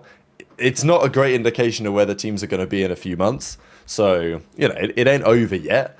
But I just think that it was always going to be cooked for the Falcons this tournament. But losing to Doug, reverse swept by Doug, wow. I mean, first of all, congrats, man. Doug's back in the... I couldn't make it up. Doug was coming back into a team. He's got a team, and then they got invited to the tournament. It's like unbelievable scenes. He comes in, drops a 0.6, beats Falcons. Oh, man. What an absolute fucking hero, man. I could not respect Doug anymore for this. I'm so proud of him. What a performance. So, yeah, congrats. I mean, let me have a look at Doug's KD this event. What a player. They finished 12th in the ends. Doug, 0.6, 0.62. But that doesn't tell the whole story, man. I mean, yeah, Doug's the fucking same player, bro. Doug, I genuinely think Doug is the same player no matter what. If he fucking grinds COD every day or he just fucking shows up and plays like an off-season tournament. I think he's legit the same player no matter what. Like the BO2 tournament, he was doing the same shit. Like, I'm telling you, like, he is literally just glued at his, like, fucking level that he's at. Which is is a good and a bad thing. I mean, he plays for the win. He sets his teammates up. I do want to give... I'm not even, like, talking about stats. I was watching Johnny stream. I don't know if He was anyone else streaming cooking. it. He was Bro, cooking. Johnny, like, now, I will say, I teamed with Johnny before. Johnny's always had potential. And the problem with Johnny is that he is gross online. Like, I'm telling Johnny is fucking insane online. And then on land, I'm not saying he's ass, but, like, you just don't get the same Johnny. So, like, from what I've seen, like, he is fucking disgusting with a sub on this game. He is going to get picked up. Like, obviously, I want my players to get picked up, but, like, from anyone I've seen outside my team and challengers, Johnny is fucking shooting. And if he can get picked up on a decent team and perform on LAN, like, I mean, he played good when he was in the league. He just got, but who? I don't know what happened, but yeah, Johnny was fucking cooking. And then on the Falcons side, I mean, listen, we were scrimming these. I don't want to like say their shit just because we're scrimming them and they were fucking pissing on us. So they're pissing on us. What does that make my team? But yeah, I mean, like I said, I predicted them to be like an 8th seed going into champs. Like they might barely make champs. Seeing Cell like with his little announcement video and stuff, like it looked nice. Like obviously he's getting that motherfucking bag. He's getting that Balenciaga Louis Vuitton bag. He's got the Supreme Dior bag. Okay. But just seeing them in the game, like it's almost like kind of there's like a part of it that like I can't take serious of their team. There was like, no fear factor on that team for some reason. Do you know what I mean? Like they should be scary, but they're just not at all. The scariest person on there is Cell. Yeah, and he just looks out of place. Like it literally like looks out of place because like you gotta think about it. He got offered a fucking Balenciaga Dior bag, which you have to take. Or he could have been on LAT, which obviously they just got fucking pissed on. But you never know. With Cell, what if they were fucking godlike? You know what I'm saying? He could have did whatever he wanted to do. So it's just like it just looks a little bit out of place. Obviously, like maybe in the I feel like no matter what, like just because Cell is my main talking point. I mean, X-Niz, he's happy to be there. Kismet, that was his only like the rest of the team are kind of happy to be there. I feel like the two people we got to talk about is like MC and AG. Like, I hope it pays off in the long term. I hope it pays off in the long run just because, like, bro, it's nice. Like, MC is one of those people that, like, regardless of if people think he's a kill whore, regardless if people think he doesn't play the game the right way, we always see him on Sunday. We always see him in grand final matches. We always see him fucking snaking, cheesing. Like we like to watch MC, and I just feel like if this team just is just shit, he's just gonna fade away into the abyss. You might not see him board the flight. Yeah. He might not be coming to Birmingham to qualify. Listen, I've spoke to MC since he made like the team choice.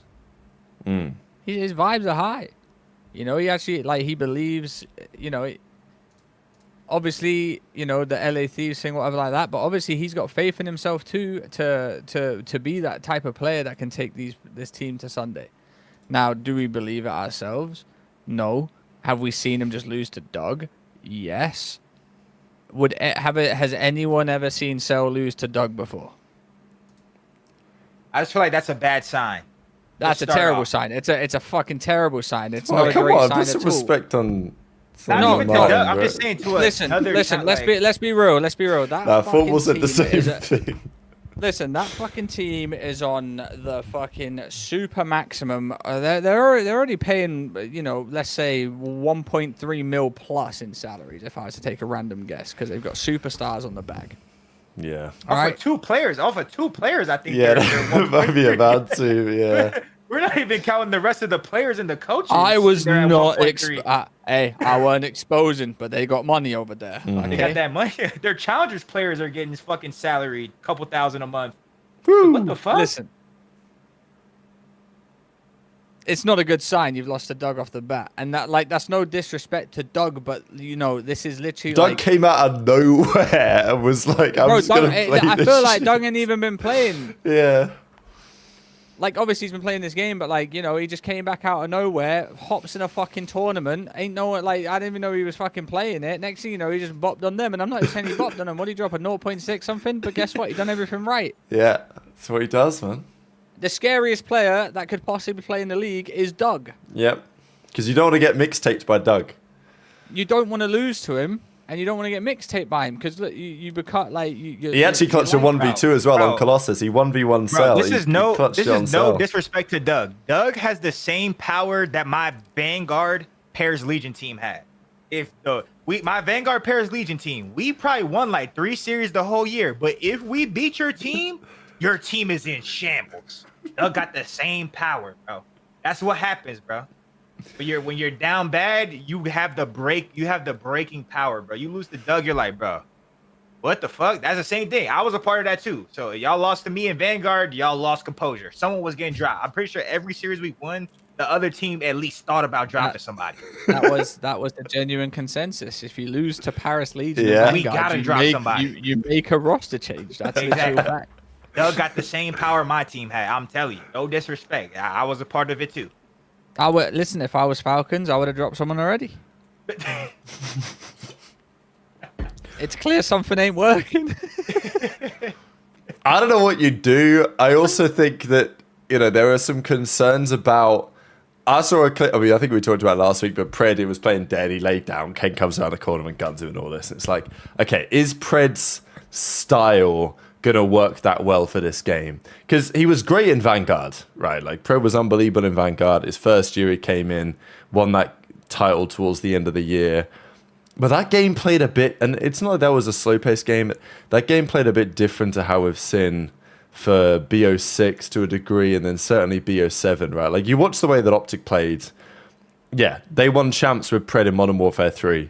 But if Pred was still there today and there was no drama and everything was all sunshine and rainbows, they would not be as good as they were with Hook in the team now. Like, just watching the way that Shotzi and Hook move around the map, like, and the way that you currently have to play BO7, that's just not Pred's, like, natural style. But I think maybe he can go on, Trey. I mean, let's be real. You look at this scoreboard, lowest interactions, lowest damage on his team. You're looking at Pred to absolutely just fucking rhino these guys out of the way. Like, no questions asked. You look at Pred, you're thinking, yeah, I'm taking Pred on a 1.2 over here. I am not expecting him to be the slowest in the lobby. That's just facts. And obviously, first tournament, game just come out. But against a team like this, Pred should not be doing bad whatsoever. Pred is a superstar. He should not be doing this bad whatsoever. Be it the start of the game or the end of the game, we're talking AG, Pred. He should be 1.2 in these guys with his fucking eyes closed every day of the week. I actually have a theory. Because I love AG. I think AG is gross. But my theory is, because I thought about it the other day, or maybe yesterday, I thought about it. I'm like, it was way different back in the day because we would go from fucking like, we would just alternate, right? But like now it's like, it goes MW2, MW3, BO6, BO7. I mean, not to like, maybe he won't like this. Like I said, I still think AG has got like, I just think him getting Vanguard and MW2 and MW3 back to back where the sub you could just iron and incinerate. Like, I feel like those games just fit his playstyle more. And if the next game is like how all the MW shit is, I just think that playstyle is like those games suit him better. Apparently he was good at some Treyarch games before, like Cold War and shit like that when he was in Australia. I've never seen it. The AG I know that is literally insane. The AG that I know that was the best player on his team at fucking MW3 champs and the best player on his team in Vanguard and the best player on his team at MW2, he was killing in one bullet with a sub. So, I mean, take what you want to take. Like, that's why I feel like OpTic wanted him to run an AR more. I think he probably is running an AR a little bit more in this game, especially with the old 15 meta. But sometimes that's just the way shit goes. You know what I'm saying? Like, it's happened to so many players. Yeah, it used to happen every year. But like now it's even more because it's like he went to BO6 to BO7. It's like these games just don't suit the corner camp incineration SMG. Like, think about all those subs. Like, I feel like the Jackal was definitely good last year, but like it didn't suit the lay down, wait for someone to come in play style. It's just the games just don't like, and that's even if he starts frying, right? I think AG can definitely fry at certain events this year. Like, I just don't see him beating his form from those games that fit his style more. Like, I think if you're a slow SMG in this game that's trying to like play an off angle, trying to counter someone making a play, you're just gonna get fucked. Yeah. Like, from what I've seen from people in the hills and Shotzi, we'll compare Shotzi to it because, Movement Demon compared to, they were teammates. He was like a good yin to the yang is what they say. He was a slower player and Shotzi used to make plays. Jumping around the hill, being a fucking finesse god, like trying like just baiting out people and shooting and stuff like that. That's what this game's going to be all about. It's not going to be about laying down, playing for that one.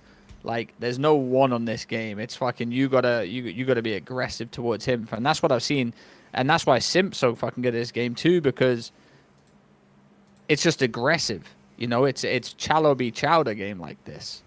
I feel like, especially on this team of AG, like this team that AG's on, it ain't got like old teammates that he's had. You know what I'm saying? Like this is a grueler squad in my opinion. You know, they're gonna grind out their wins, and I feel like AG just needs to put the fucking pace on and just start world starring and using that gun skill to the best of his ability. It might be harder, like Don said, because it ain't a game where it's a 1-bullet sub, 2-bullet kill with a sub, but you know, something's got to work out. And, you know, like I said, AG's a superstar. And, you know, I want to see him in that form. Someone else who had the worst KD, Doug or Kenny. I'm like, well, look, Kenny didn't have a great event, but there's only one champion of the lowest KD in the tournament. It's just not, it weren't Kenny this time. Although it was quite close. It was actually pretty close. Highest KD went to Rencor, but obviously he got knocked out relatively early on. Hook then had second highest KD. MVP 1.31. We'll get to that in a second. Okay, we talked about the Falcons. Like, there's obviously plenty of other teams that we could talk about here. We'll just do a quick brush over the teams that got bopped up pretty early. Bush Gaming, unfortunately, it was $0 paycheck on, but you know we tried. Yeah. I mean, you went Map 5 with Thieves. $500 incentive. Yeah, shout out to Jerry. He offered the players a $500 incentive if they beat Thieves, and we lost game 5. See, that's why they were going. Game 1. Hey, shout out Jerry. He's funny as fuck, though. Yeah, it's good content on that one. That video. Listen, I watched that video whilst I was taking the number 2. I had a good laugh at that. What do you mean we're not streaming? Yeah. All right, what a bracket. So the boys dropped down. Heretics played. They had Eric Boom. They had Boomstick in there. Right, what do you call him? Boom Boom. Boom Boom, little Boom Boom. Yeah, little Boom Boom. Yeah, then Boom Boom in there instead of Trey, because he's not got his visa. Well, he's got his visa sorted, but he's waiting for his passport or something. So he's coming through. They then lost to Toronto. You know, my Boston boys, we got pissed on a little bit. Hey, let's talk about the Koi stuff. Hey, yeah, move on from Boston. Couldn't have a worse time to be a Koi fan. The Heretics fan. You know, first game there. Oh boy. Yeah, they got pissed on by Koi. Yeah, you know, all that Spanish beef, and I don't have their real team. But guess what? No one gives a fuck if you don't have your real team. It's about the brand name. It's about the name, the beef. Listen, that's gonna be like River Plate and Boca Juniors away. That's going to be like that's the El Clasico, Barca, Real Madrid, and that's how you not want your first time to go out with a sub, little boom boom, man. And Boston, yeah, don't give us that. Yeah, no, but Boston just an off tournament for the boys, you know, just a little off tournament. Yeah, it's just start the season, isn't it? They weren't. You know, it's not that serious. We weren't really trying. We weren't really. Yeah, well, like you got to understand as well, Rab. Like this is the first time the league's ever put this one on. Like the boys aren't. They weren't ready for that. They weren't ready for a November tournament. They're not acclimatized to a tournament on the 22nd of November. Yeah, like, it's just not. It's just not. You know, it's just not worth their time, really. Like, yeah. I'll see you at CHAMPS. Yeah, that's shit. If they made, yeah. Yeah, I'll see you at Major 4. All right, so yeah, Heretics got pissed on here a little bit. Kind of interesting. Obviously, Toronto are pretty good. Like, I think Toronto are going to be good this year. I'd probably expect them to be better than Heretics. Of course, Heretics were like the big kind of upset team of last season. It's pretty difficult to be that 2 years in a row. Like, we've got some other candidates this year. The loss of Rael obviously is something, and he's dropped to 1.25 on the head. Wait, so Super's damage glitched? Probably glitch. About to say, what the fuck? This motherfucker is baiting the hell out of everybody. Yeah, okay, yeah. He had 0 attributed on the control, so it would have been like another 3,000. Okay, bet. It's you also got to think of it, Rab, as well as like. It's hard to, you know, you can't really judge Heretics at all, you know. The Spanish Cadre, so. Hey, don't get me started. Yeah, let's not get started. So Heretics, they get knocked down. Go on.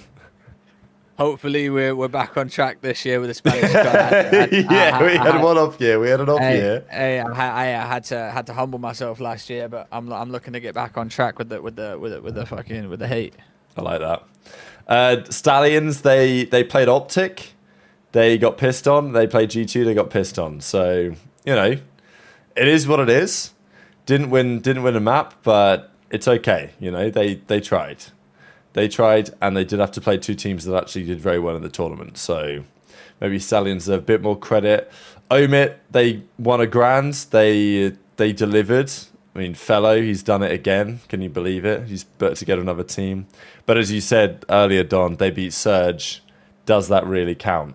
So, yeah, Surge, it ain't looking great, but maybe it's looking a little better than it did a couple of days ago. Legend is now up to a 0.8.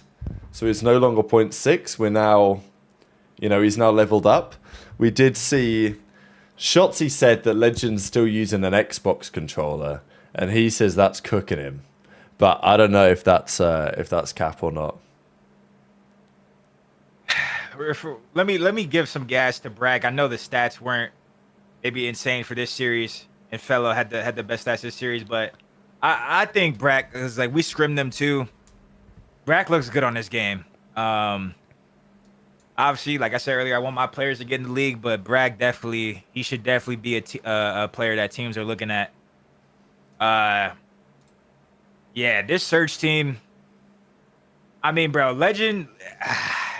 It's just so tough, right? Because Shotzi was getting cooked when he first came to COD, but he was surrounded by Crim, Clay, Hook, and Illy. Like.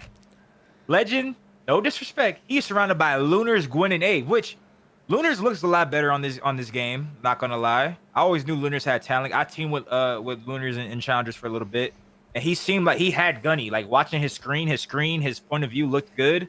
I feel like his in-game IQ wasn't the greatest, but I know for a fact Lunars is a shooter, at least on these new CODs. Gwen always been a consistent player, and I actually like Abe. He got third with Toronto, but it's just like, how long can these guys afford to get cooked? Because, like, at least when Shotzi was getting cooked, he had, like, backup, like, some of the greatest, especially at the time, the literal COD GOATs, undisputed.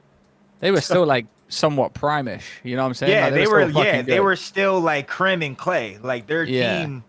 I'm not going to say they were in really their prime, but they were still fucking great. Like, anyone in the league would have teamed them at that point. Yeah, I would have fucking loved to play with Crim and Clay in that game, like, and Hook. I was just teaming with Hook. Hook is shot. Like, I was going to team with Hook and Shotzi. Hook was like, yo, let's team with Shotzi. I'm like, I don't fucking know this guy. OpTic said the same thing. Yeah, so what I'm saying, like, Shotzi had a better opportunity than Legend did. So it's like, and even in that opportunity, all of Empire wanted to drop Shotzi. Like, it was on Hook and Illy to kind of, yo, let's give him more time, let's save him, to really save him. And then obviously he became one of the COD GOATs, right? Shotzi's one of the COD GOATs at this point. So it's like, if they give him time, I still believe in Legend that he can be good. It's just he's just not showing us nothing right now. He was godlike in Halo. I do think he was playing BO6. He looked good in 1v1s on BO6.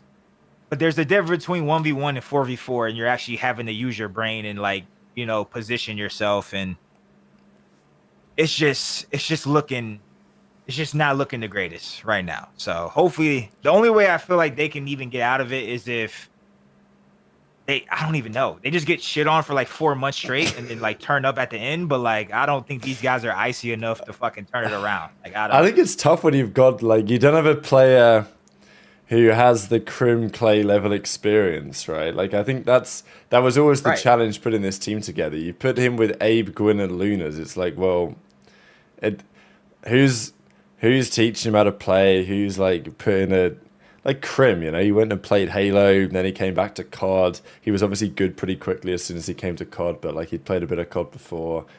But it's just tough when you've got, and also that, okay, I know Ricky Chura is the coach, he's been around a long time, but it's not like an ideal environment, right, for Legend to feel like he's in an okay spot. You see what I put in the chat? Like, it's like legend is like 1,000 question marks.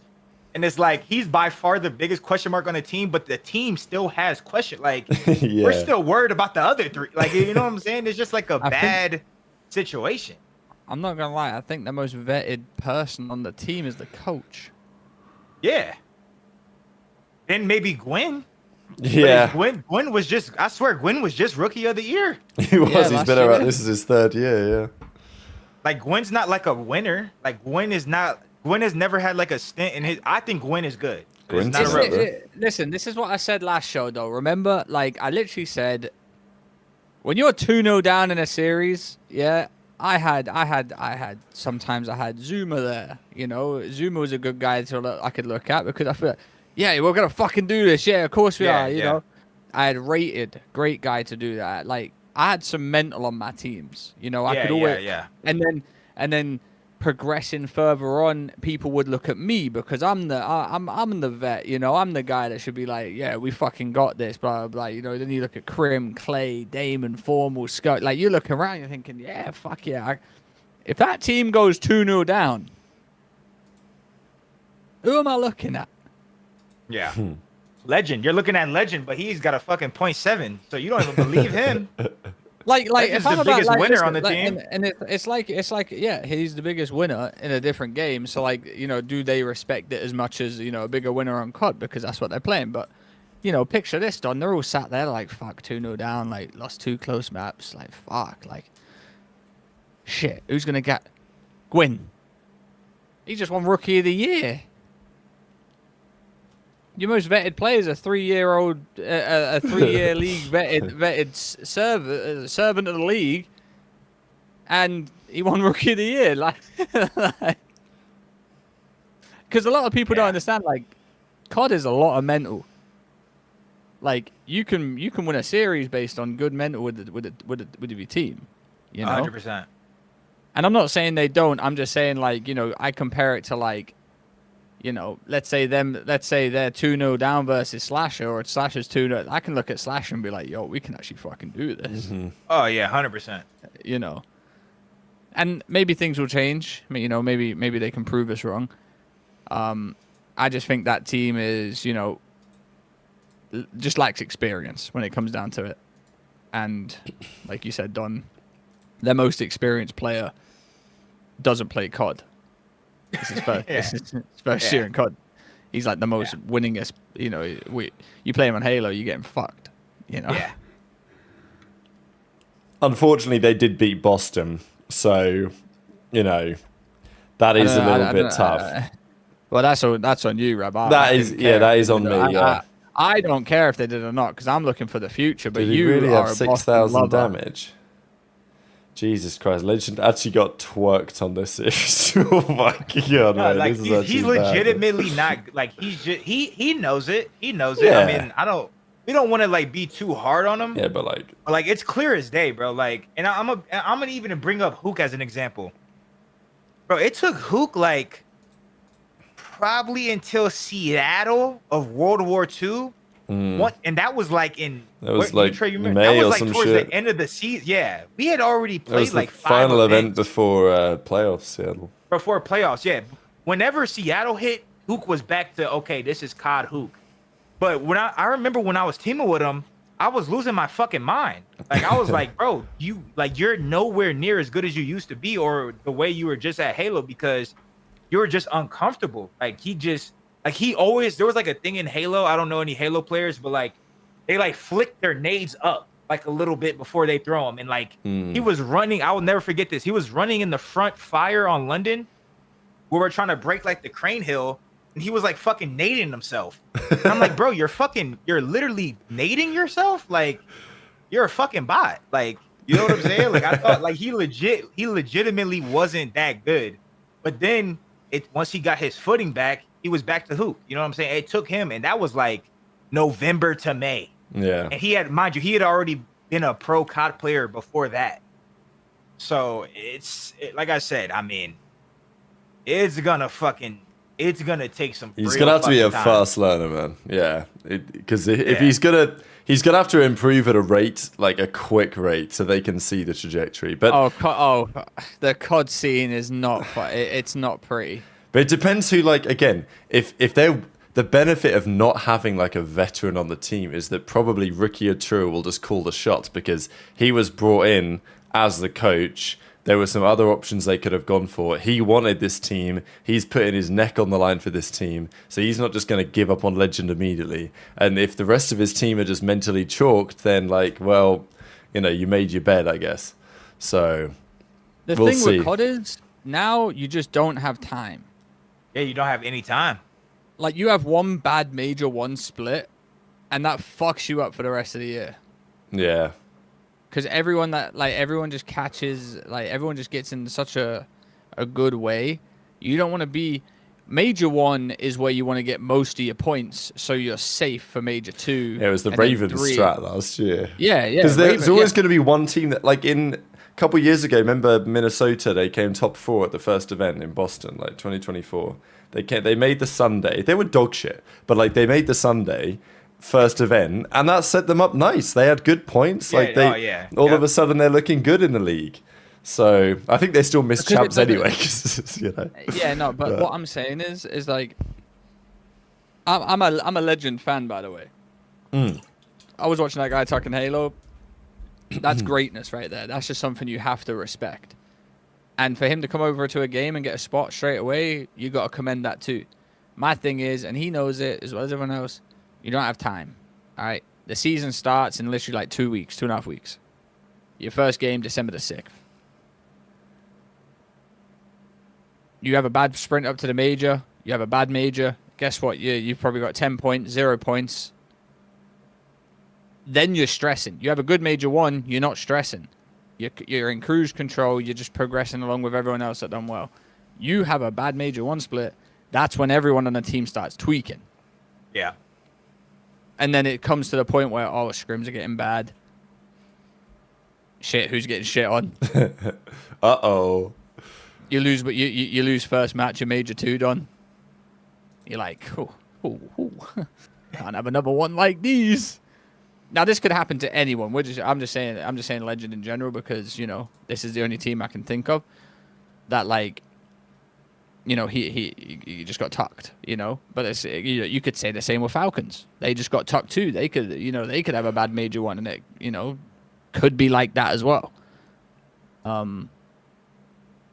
It's scary in COD because the season starts so late and it finishes so early. So you've got like this much of a gap to do great.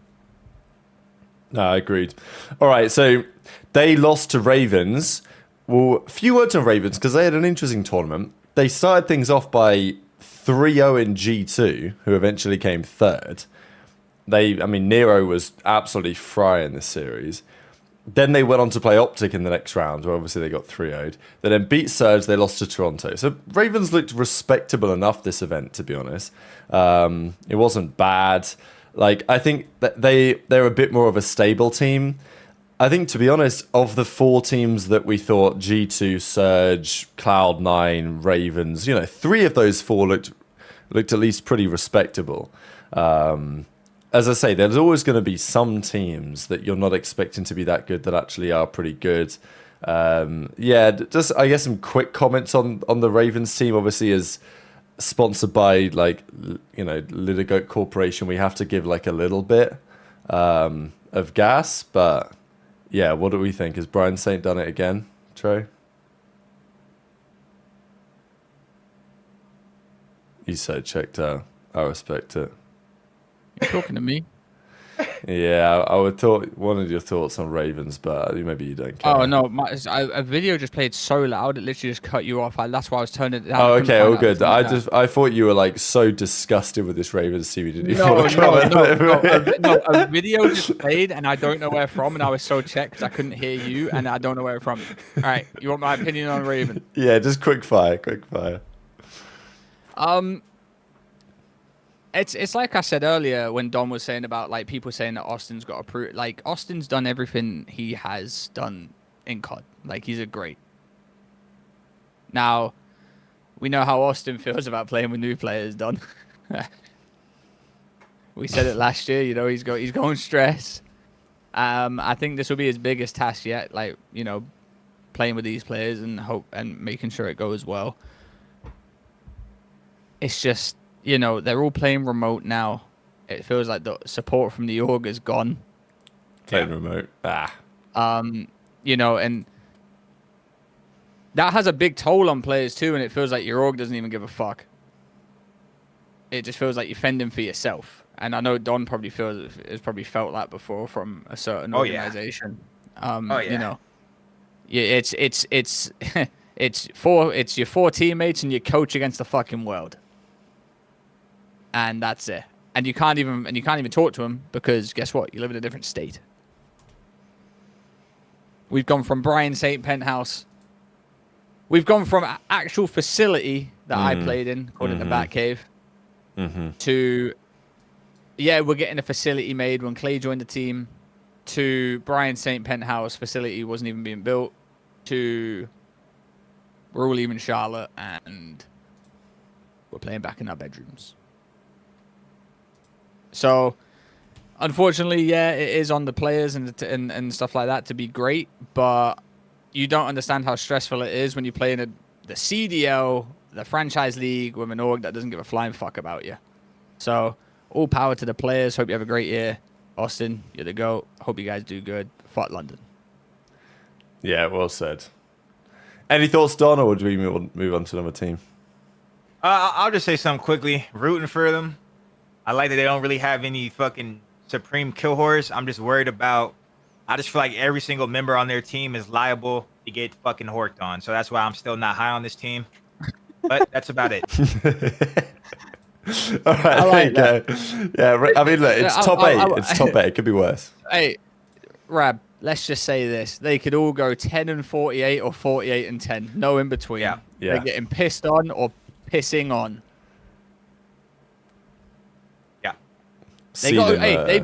They've got a really good Major 1 roster to do some damage, though. This is where they can get some points. Nero is by far one of the greatest players early game. You gotta pick up Nero. Is a fucking early game warrior too. Nero lurks. Hey, they gotta bring a Seaman. You bring a Seaman, you round out the squad. Early game demon roster. Yo, Asa is low. Yeah, Asa is early game demon too. That's what I'm telling you, man. Okay, so Ravens are out top 8. Got 7 more teams to talk about. Before we get back to the other 7 teams, we are gonna quickly do shit on of the week. Because I got some videos lined up. We need a theme tune. We need a theme tune. Yeah, we need a theme tune. Yeah, we will. McGregor's gonna cook something up for us. Don't worry. He's gonna cook up a little shit of the week. I'll make us a little theme song. What I gotta do? Oh shit! Yeah, we can get a ton theme. I'll get it. Yeah, I'll get a license for the show and everything. Fuck yeah! Okay, there we go. Okay. All right. Well, we can work on that. Just tell me what the fuck I gotta do. I'm gonna cook up. Okay, let's fucking go. All right, I gotta cut. I mean, they're not all from the POV of the person, but I got a couple of decent ones. Okay, so the first one, just to keep this in mind for the chat here, the shit on of the week winner is the person who gets shit on, right? Like, it's not the person doing the shit on. So that's right. The award. This is Shotzi's entry for the week. So here he is playing Thieves in a scrim or something. He puts a couple of shots down, whiffs everything, and Abizi slams him. So, you know, it's good to see players actually, like pro players missing shots. But he does get pissed on here a little bit. Listen, you know, I feel like you've got the other Shotzi one here too, right? Yeah, the one where yeah. Shotzi's gonna be. I feel like Shotzi's gonna be 1 and 2, but the one, you know, you guys, everyone's seen it where he halos him and grabs him from behind. Yeah, we got that one. That's gonna be. Holy fuck, Abizi pissed on him though. That's gonna be number 1. But listen, we're talking Shotzi here. You know, COD great, legend, love the guy. Jesus Christ. That might be number 2 off the bat. I ain't gonna hold you. Yeah, when I saw this one, I thought this is pretty bad. That's giving legend vibes. There you go. So yeah, Shotzi gets shit on. This one is like, I don't have the POV, but to be fair, I just saw a couple of clips and I was like, this is pretty disgusting from Sib's perspective. I don't think Sib necessarily gets pissed on here, but like Dashy's weak and he just like picks him out of the sky. I don't have it from Sib's POV. Also, in future, I'm gonna get people in the generational hater club. A couple of you guys did send clips to me this week, so I do appreciate that, saying like this is a shit of the week candidate. But I think this is kind of down there. I mean, Sib doesn't really get massively shit on here, but that's just just a very good kill. You know, if I'm ranking out and being shit on out of the ones that I've seen so far, we'll give it that's probably 5 for me. Yeah, it's probably 5. It's probably 5. But it's a very good kill, and Brandon's good. You're gonna see a lot of those from Dashy like all year long. We also got this one. So this Shotzi's featuring again because he actually streams. So well done. This is actually against Surge. Maybe it doesn't count because, but Gwyn does get 180 there by the pistol. The pistols are fucking good in this game. But Shotzi hops up, gets 1, and to be fair, Gwyn gets completely pissed on here. Fucking hell. This is a shit on of the week contender for sure. Shotzi's running the shit under the week. He's getting shit on and shitting on everyone. He does it all. Listen, I feel like that's just a standard snap kill. It's definitely a shit on, but nothing crazy. I feel like we've seen that multiple times before. Broken pistol for sure. Hip fire kill like that is insane. But great reactions. Oh, who got pissed on? Was it? I think it was Gwyn. This is Gwyn, yeah. Gwyn had a pistol out. It looked like Gwyn his trigger finger wasn't working. Yeah. It looked like he saw Shotzi and just shook. Yeah, his shit, he froze up a little bit. I'm going for 4 on that one though. I'm going for a 4. Yeah, all right. You might reevaluate because this one's not like this wasn't exactly. I mean, who was it who eventually? I think it was Vivid in the end who got slammed here. But this is the Sky sniper clip. I wanted to put this one in because from his perspective, this is pretty disgusting. Not like there's really anything Vivid could do about this, but he does kind of get shit on here really. Sky just hits him with the Wabop headshot. Doesn't even. I mean, he's not even aimed at his head. I mean, kind of is. Yeah, that's a 3. I'd say that's better than Shotzi's kill. That's a 1v2 S&D. Like Don said, sniper a little bit OP. Probably didn't mean to hit it like that, but solid shit on. Yeah, solid shit on. Solid shit on. That was a nice shit on. Yeah, it was definitely a nice shit on. Okay. All right, so I think we're taking Shotzi getting shit on number 2.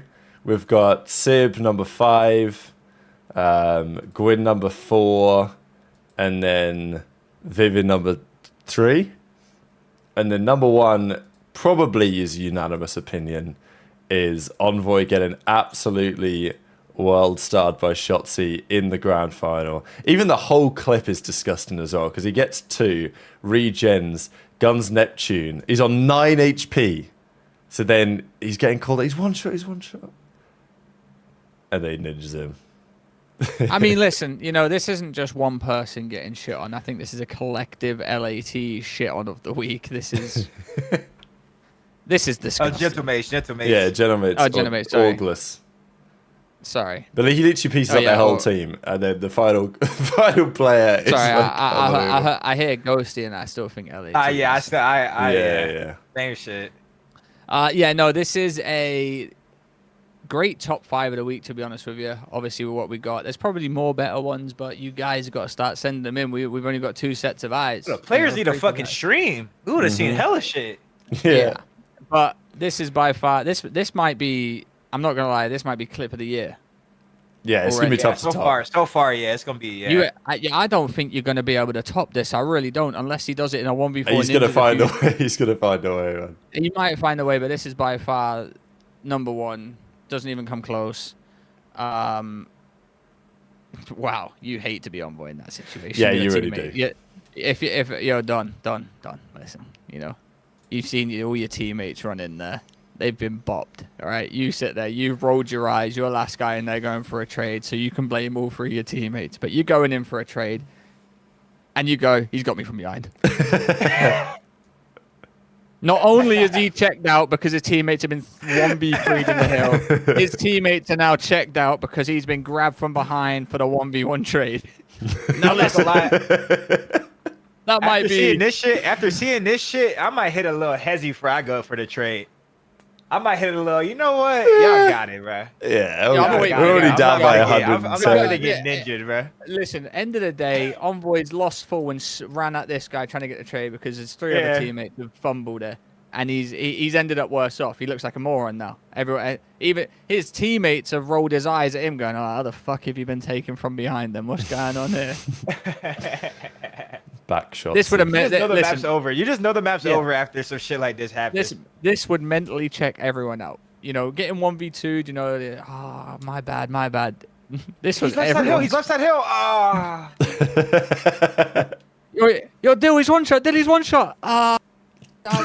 He's got. I need help. He's got me. He's assassinating me. What do you mean he's assassinating you, Dill? You were just. You stay on. He was one shot. He was one shot, Dill. Boys, he's got me. He's bumming me on the roof. It's so over at that point. So congratulations, your top 5 Shield of the Week winners. Sib in 5th place. In 4th place, we had Gwyn. In 3rd place, we had Vivid. 2nd place goes to Shotzi. And then number 1 is Dylan Envoy, winner of Shield of the Week. Technically, the full Gentlemates roster could also count Yeah, as I'm just well. going to say Gentlemates roster. And they kind of do deserve it with all the cheese they pulled in the finals here. So, I mean, listen, that is just. yeah, they got shit on bad. So, okay, in due course, we will have a little segment for that. We'll have the beautiful graphics and all this. Back to reality. Okay, we've got a few other teams to talk about here. LA Thieves.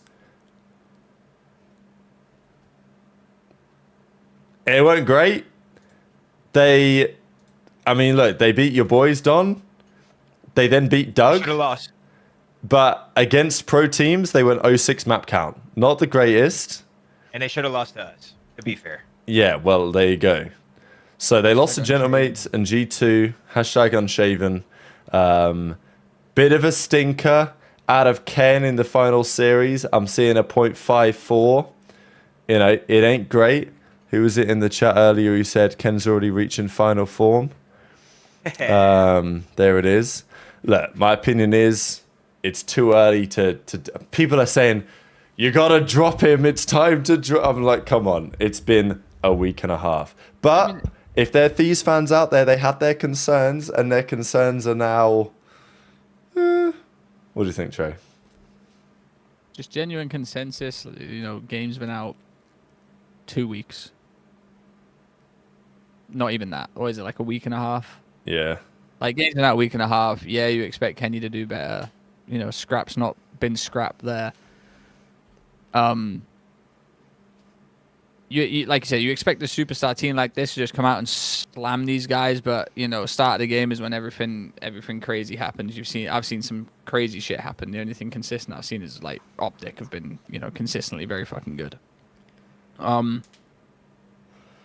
If you don't think this LAT team's going to be good by the time league matches start, or you know, looking going into the major, you know, they might start maybe like with a loss or two going into Major 1, but I feel like by the time the major hits, you're going to see a very, very, very strong team. any concerns about this team, Don? I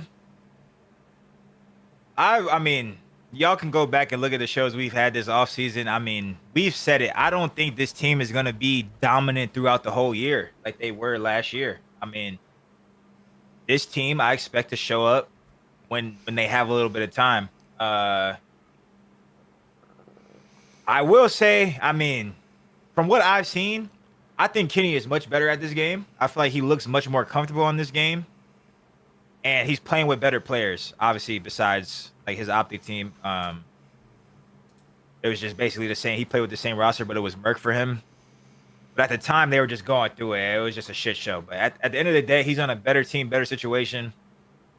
Realistically, I mean, he needs to play better. I don't know why he got shit on, just because, like I said, in scrims and from what I've been seeing on this game, he looks like he's twice the player he was last year. So I have no idea. But I also said that they did play two of their old teammates. Like, it's kind of ex-teammate revenge. Like, you know what I'm saying? It is funny how that goes. For both. They lost to G2. Kenny was just on G2. When Kenny joined G2, Estro, who was their best player before Kenny was on the team, he started getting shit on when Kenny joined the team, and then now he plays against Kenny and he fucking shits on him. Same thing with Ghosty and Envoy. Ghosty and Envoy were getting fucking baited by Scrap and Hydra.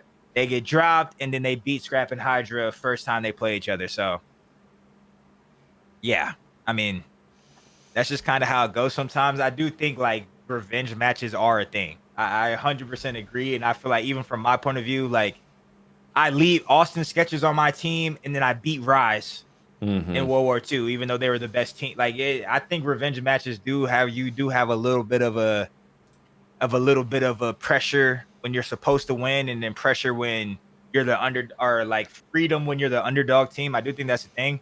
But at the end of the day, I mean, everything's just an excuse. Kenny needs to stop getting shit on. I mean, that's just the bottom line. Last year, let's just be honest, bro, he got shit on.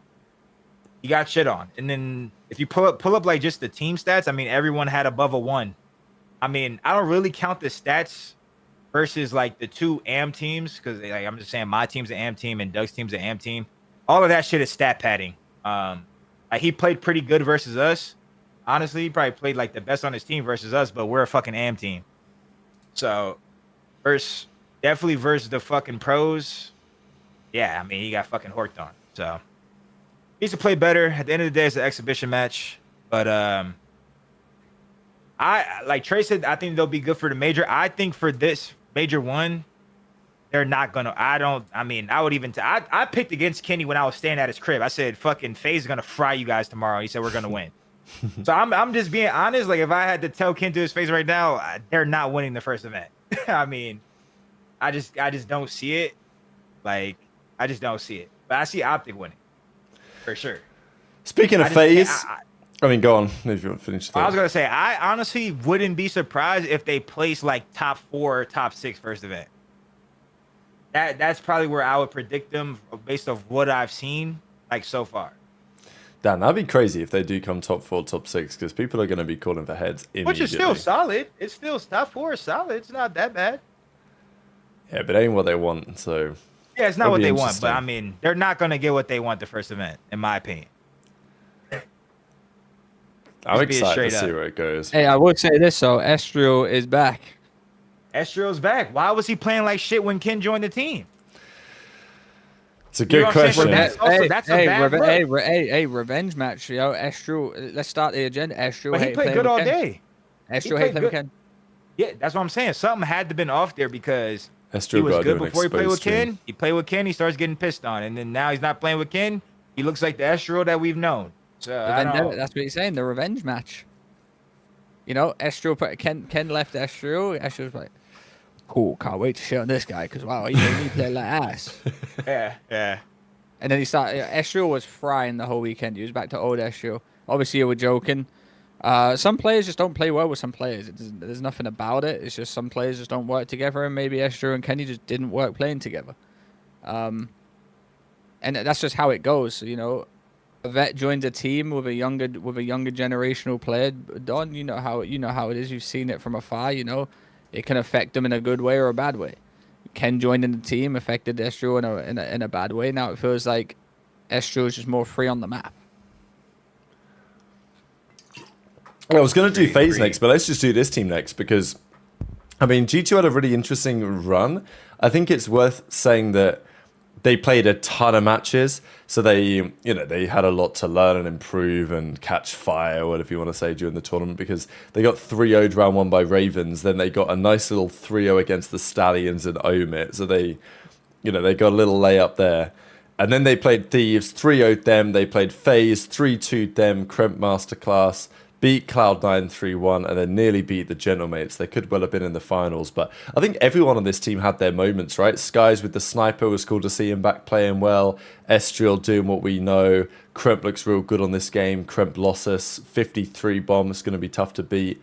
And then Mamba had his moment, especially in the surge. So I think it's interesting because, look, we talked about this G2 team. My opinion on it is still that it's one of those rosters that you put together a bunch of players that sound good on paper, and you hope it works. And that's what they've done. And it's looking like it could be working early days. I think there is a possibility for this team to do a little bit of a Ravens from last year. Like, am I expecting this team to be mixing it up for Sundays come Major 3? Probably not.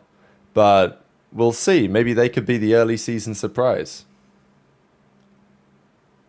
Yeah. We were all very low on this team going into it. I think we had the right to think that way. I don't think there was nothing wrong with our fucking thought process because these guys were all shit last year. I mean, just be realistic. Especially Caesar. I was really like critical of Caesar last year. I just thought he was ass. Crimp was on C9. We thought him and Dante were pretty good, but his team was ass. And then Estriel started throwing out the bullshit too. I mean, Mamba came from Challengers. This was his opportunity to go pro. So like you know what I'm saying? I didn't really look too hard into Mamba going into this, but like the other 3 players, I just feel like last year, besides Crimp was more of like his team was just ass, but I feel like the Estriel and Caesar didn't play well. But like, I'll give the credit. See, we're all fair. We're all pretty fair on this show. Caesar looks 10 times more comfortable than he did last year. I mean, he looks like old Caesar. He looks like he's fucking kind of cracked a little bit. He looks like he fucking aged backwards. Like he fucking went into the sauna and sweated out all his fucking whatever the fuck he was doing last year. I mean, he was playing like shit on LAG, right?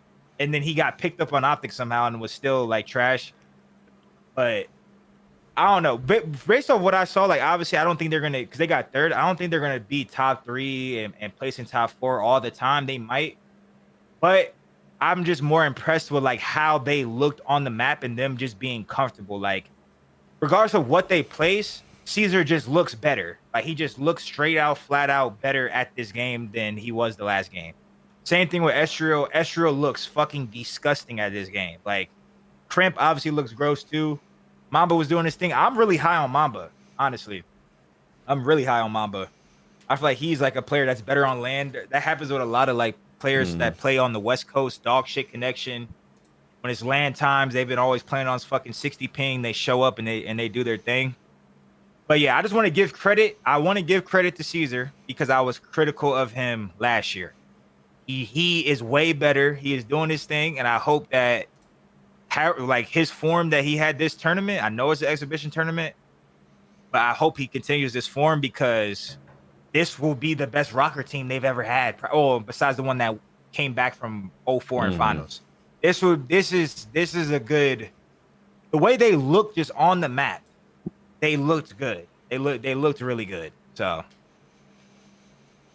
hopefully they keep doing their thing. I'm rooting for them to do their thing just because after what we saw, I mean, you know what I'm saying? They were just horse shit last year. Yeah. Listen, one thing I like when a player does bad is accountability. And I think Caesar's a good person for that because he knows last year he wasn't very good at all. And we're talking about a world champ here, recent world champ, realistically, if we're talking about it. It's nice, you know. I'm great friends with Caesar's other half, Karina. We play games all the time, and it's nice because, you know, she be stressing sometimes when he's playing bad, and you know, I need Caesar to play like this all the time because someone come in my chat today that was like, "Yo, you best talk about the Caesar resurgence." Now, we talk about everything. We're not OpTic lovers just over here where we you know, get clicks or whatever like that. We'll clickbait you on a title. Yeah. But we ain't gonna spend 3 hours talking about OpTic. We're here for the whole thing. This Rocket team looks very good. Mamba impressed me, like Don said, he impressed me. I mean, Kremp 50 odd kills. Like, come on now. You know, we might not see that for the rest of the year. It just looks like it works well, and they look like they're having fun with each other. And the season just started, and I think the worst thing they could have had is Caesar having a slow start, Don. If Caesar had a slow start, they're going to be looking at Caesar because, to me, Caesar's a risky pickup at that point. He didn't play. He didn't play the rest of the season with OpTic. He didn't play the rest of the season with any other team. He just sat there and streamed, and at that point, it's a risk. And if he came in this tournament and got shit on, they're going to sit there and be like, "Wow, he might be done." Like, he might be. Yeah. This was the best thing, not only for Caesar's confidence, but his teammates' confidence in Caesar.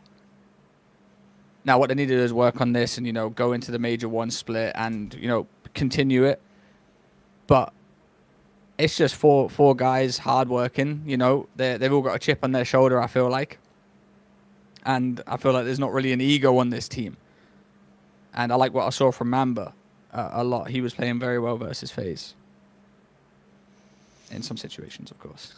Because Simp was talking in a lot of situations. Yeah, let's do FaZe because they had a really interesting tournament. They started off looking pretty good. They end up coming top 6. They 3'd the Falcons. I mean, congrats. Then they beat Toronto.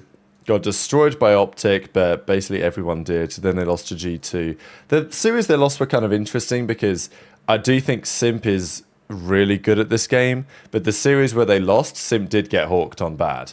Like, he had a .63 against OpTic. Mercules nearly had triple that on the other side. 250, 157, 6-1, 6-1. Then they went on to lose to G2. I think Simp also had like a .6 this series or something. And okay, he had a better series this time. He had a .9. It was the OpTic series. It was really bad.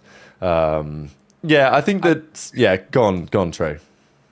Listen, we said it when this team was formed. You know, we had our opinions on it. I just feel like Simp just has to go fucking crazy on this roster.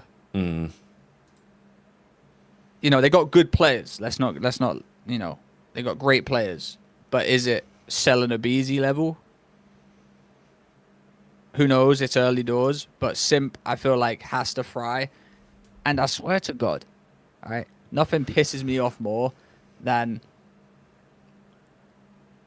two of the greatest. We're comparing Messi, Ronaldo level to sniping here between Dashy and Simp. And I'm seeing a boozer with the snipe in his hand. Yeah. And a boozer's nasty with it, but like, come on, hey, I want to see Simp with it. Simp was putting people on a montage. Mm-hmm. Simp's the best sniper I've ever seen. Him and Bruce, like, you know, I'll gas myself up in some situations. Yeah. USS Texas Trey was a different Little 3 sensitivity sniper. My God. Shut the fuck up, Rap. Shut the fuck up. Don't beat me out, all right? I was great. But listen, Simp on a sniper, of course, maybe if he doesn't want to run it. But listen, if snipers are in this year, I need to see Simp with that sniper in his hand because he would go nutty on a game like this. Abuzu's playing really well though. Like, I'm impressed by him. He looked pretty good on this game so far. I think one of the questions, look, O4 played fine. It's not like he was bad, but I know that there was some talk because Neptune, obviously until the drama, he had a pretty big tournament. Like, he was popping off, so people were saying, they should have got Neptune in instead and all this. I think it's a little bit too early to say either way, but Simp does just need to be just absolute raw slaying. Like, I don't want to see Simp in the hill. I don't want to see Simp doing any objective work. I just want to see him running around slaying hard. Because if you look at what OpTic do, I mean, they've just picked up where they've left off. Dashy's just the hill bitch for them right now. And Mercules does some hill time and who can shot to just run around. So, yeah, I have a lot of thoughts. I'm just not seeing it. Like, I mean, I know apparently Draza was like so fucking sick that like he was literally 1 HP and he shouldn't even have played. So, okay, we'll try to give Draza a pass. But at the same time, Draza's bit. I feel like listen, I love Draz. Just hanging out with him. We played the fucking COD 4 tournament. I drove him back to his apartment. I love Zach. Zach had offers from like Zach is highly, what's the word, touted or right? He's highly rated by all the players in the league. I'm not seeing the Zach that is there. I don't know who the fuck they like. I don't know what they're seeing. Like, Zach has not been frying. Now, his team was probably broken. I get it. I get all the excuses. I get everything. I'm just saying. Now, not that he's getting shit on like Ken is, but to me, it's like a lesser version of it. Like, he's not. I mean, when was the last event? He's not. He was like doing anything. Obviously, this is an exhibition tournament. I'm just saying, maybe I'll bring this up more at a major one, but I love Zach. I'm just saying, like, he's not in his Vanguard form. He's not in like any like where's his form? The reason why I'm putting pressure on him is because we keep trying to put all the pressure on Simp, and I'm just not seeing Simp be the fucking Shotzi or Hook style player. Like, I just don't. I think Simp is more methodical than that. I feel like he is more like he plays more with his brain than that. Like I don't think he can just spiral out of control and start playing at some unbelievable pace. No, So, I'm like, I'm saying if he doesn't play great, I that feel like team's even gonna if get Simp shit on. plays great, like 04 and Draws, if let's say Draws and 04 is going to give you what he gives, right? Draws is giving you under a 1 with an AR. What is Simp going to do? Drop a 1.5? Like, No, they do I need don't. Dross to play well as well. That is true. I just I'm feel like not- we're I'm- putting I'm all not the put- pressure on I'm not Simp, so but worried I about feel like Dross, dude. I think he's... I feel like with this team, Abuza is playing 10. I was gonna give Abuza credit too. I thought Abuza was the worst on Surge.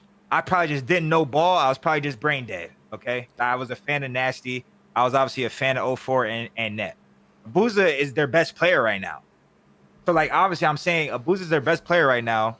Simp needs to be their best player to for them to win. Like I don't see like I don't see the route of him just fucking world starring everybody. Like yeah, it's like gonna one be bad it's gonna army type need shit. it's gonna need they're gonna need Draws Yeah. to do more to make Sim's job easier. Like I can't see like both of them just playing like the same. I feel like they both need to be better. Like they both No, him for and sure. Simp need to be better. Like a lot better. My point is, I just feel like if you see Simp with a 0.6, just don't expect to win the series. Oh yeah. No, I agree. Or not even a 0.6, like 0.75 to a little 8.5. Like I just don't. And if they do, it's on an S&D. I'm just saying the way Draws is gassed, and I love Zach. I think he is a fucking grinder. He is a fucking world champion. I have nothing bad to say about Zach. I'm just saying the gas, his stock is so high compared to his current play. And I know it's an exhibition and it's early, but that's what the fuck we're talking about on the show. Is we're talking about early what we see. It could be next week and Draws is the best player in the game. Okay. I have no fucking idea what's going to happen in the future. I'm just saying his stock is very, very high, and he's not playing like he's a fucking top 15 player in the world. Like if you talk to Kenny thinks Draws is the best player in the world. Like literally. Like that's what I'm saying. Like he's getting offers from Thieves. Like if he is this good, like show me. Like show. I'm just saying show. I'm like you think Zach is that? Ken's like Zach is literally like one of the best players I ever played with by far. I'm like okay, I believe you. You're the one who's playing with him every day. Like he's a godlike teammate. I get it. But I'm just saying he's not fucking I'm not just I can't just turn on the tape. I can't get my remote, boom, and just see him fucking shitting on people. Like, that's what I'm trying to use. Am I tweaking? Yeah. No, I don't think you're tweaking. I think last year he was like pretty up and down. I mean, I looked at the stats. He had a 1.01 overall last year, which is like fine, but not maybe where he was. I think Modern Warfare 3, he was really strong, really consistent. Yeah, you're going to need more out of Draza this year. I think that's for sure. I do rate him very highly. 2, I saw it. Yeah. I've seen it every day. Like when we were playing them, MW2. he's snaking his ass off. He's fucking cheesing the fuck out of me. He's in every 8 series. And Vanguard, MW2, MW3, I seen it. I'm just saying, since MW3, I'm not seeing it. Yeah, I think you are right in terms of like last year was like with the year we saw like the phase up and down, and like the team. That's when you saw the team like really going through it, and that's probably where like little fall offs happen between everyone. Like you said, the years before, Don, you like you could turn the stream on at any moment and see Draj just going crazy.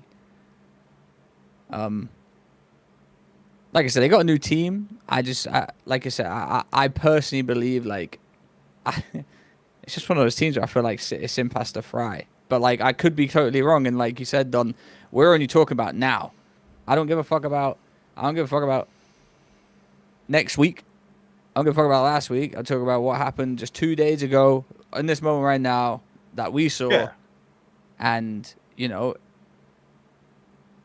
I do like the FaZe team. I just don't know if it's going to be as consistent as they believe it's going to be. Yeah, I think that's a fair point. We'll come back to FaZe, I'm sure, in due course. The other teams, I mean, we didn't really touch too much on Toronto. I guess like we can give some quick thoughts on them. I guess Joe Deceives is just one of the best players. Like talking about this tournament, I think it would be interesting to think about like who are the best players in the game right now. And I think if you're going to do that, it's difficult not to say Hook, Shotzi, Mercules in some order. But this weekend, I think Joe Deceives is certainly in the conversation. I think Simp's probably in the convo. Probably Kremp, Abuza, Neptune, maybe some others. But yeah, he was on fire. They ended up losing though to Cloud9 in the end, which was a bit of a surprise. And yeah, C9, I think one of these teams, of those teams towards the bottom, this is probably the one that we thought, look, what I thought about this team is that they've got an absolute bucket load of pace, right? So Afro Beans, Mac and Vivid, they ain't fucking around. So, and I think early doors, that probably has helped them to a degree. It was a game 5 round 11 against Toronto, but yeah, Trey, thoughts on these two teams? Yeah, Diego Neslo. Dirty little Neslo. Dirty you gotta Neslo. love that for C9. I mean, Yeah. I feel like the C9 team just is a Neslo team. You know, I said one thing they will lack in the respawns is, in my opinion, some slaying power. I don't know, I don't know if you guys are going to agree with me or whatnot. I just feel I like, agree. Marcus, fucking love him. He was a fryer on my team. I believe he's got some serious fucking kills in him and stuff like that. Beans, come on now. We all know he's like that. And then Mac and Vivid, Mac can sometimes pop off. And you like, and Yeah, but Mac's you can also pop on, get popped on. That's the Mac way. Listen, Mac's pop off is like crazy though. And he only does it against FaZe. It's not like a little plus. But Mac's pop off, Rab. Mac's pop off isn't just a little +5. It's like a +20. Yeah, but he's also got a -20. I'm seeing one here, -21. That's what I'm saying. Yeah. This Cloud9 team is gonna be it's the Neslo team. You know that I said when this team was formed, they're gonna struggle in hard points. They're gonna struggle in respawns. You know, they got to make sure their S&D's on par. And yeah, they've Neslo'd a dirty Neslo, by the way. It doesn't get more dirty. Yeah, than that. The only way it gets 3-2 on the dirtier is a overload. 6-4, 3-2, 6-5. Yeah. And like the respawns are like they're close, 250, 200, 190, whatever you want to call it. But that's probably as much as they're gonna get. I do like the team in terms of I feel like there's no real egos on the team as well. It just reminds me like the G2. They're there. They know exactly what they got to do. No one's coming. No one in that team, Don, is coming off like a great year where they can just boss someone around. Afro out of challengers, Mac and Vivid out of challengers. Reese has been dropped about 44 times out the league. If there's anyone that's got a chip on their shoulder, Reese Vivid has got a chip on his shoulder. He's played for every fucking organization under the sun. He might be the most if he got a tattoo for every team he's been on, he'd have a sleeve. Probably competing with you, Trey. He might be, and I've only been on like 2 teams in the league. So yeah, I feel like I was pretty spot on with this team just off the bat. Obviously things change, and on this show, I love being wrong. Prove me wrong, prove us wrong, because we like talking about it. But if you don't get angry at me. You got to start talking. Bean said they were playing. Hang on. Bean said they were playing from a hotel. Were they not playing from a Augless facility? They just got here or something. I don't fucking know. Yo, listen, can these... Someone was playing from the Gentlemates facility. Can these orgs do something? Comments on both teams. Toronto, love Joe. Was gassing Joe all last year. I'm getting tired of gassing that guy.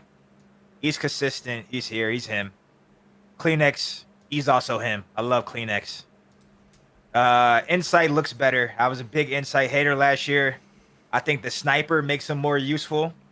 And I think the M15 being the way it is makes him more useful on the map. I think Insight is going to be slightly better this year, and that's what you need.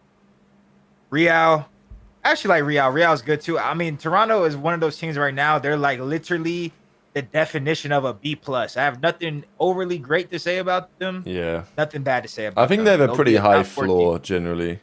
They have a very high floor. Yeah. Very high floor.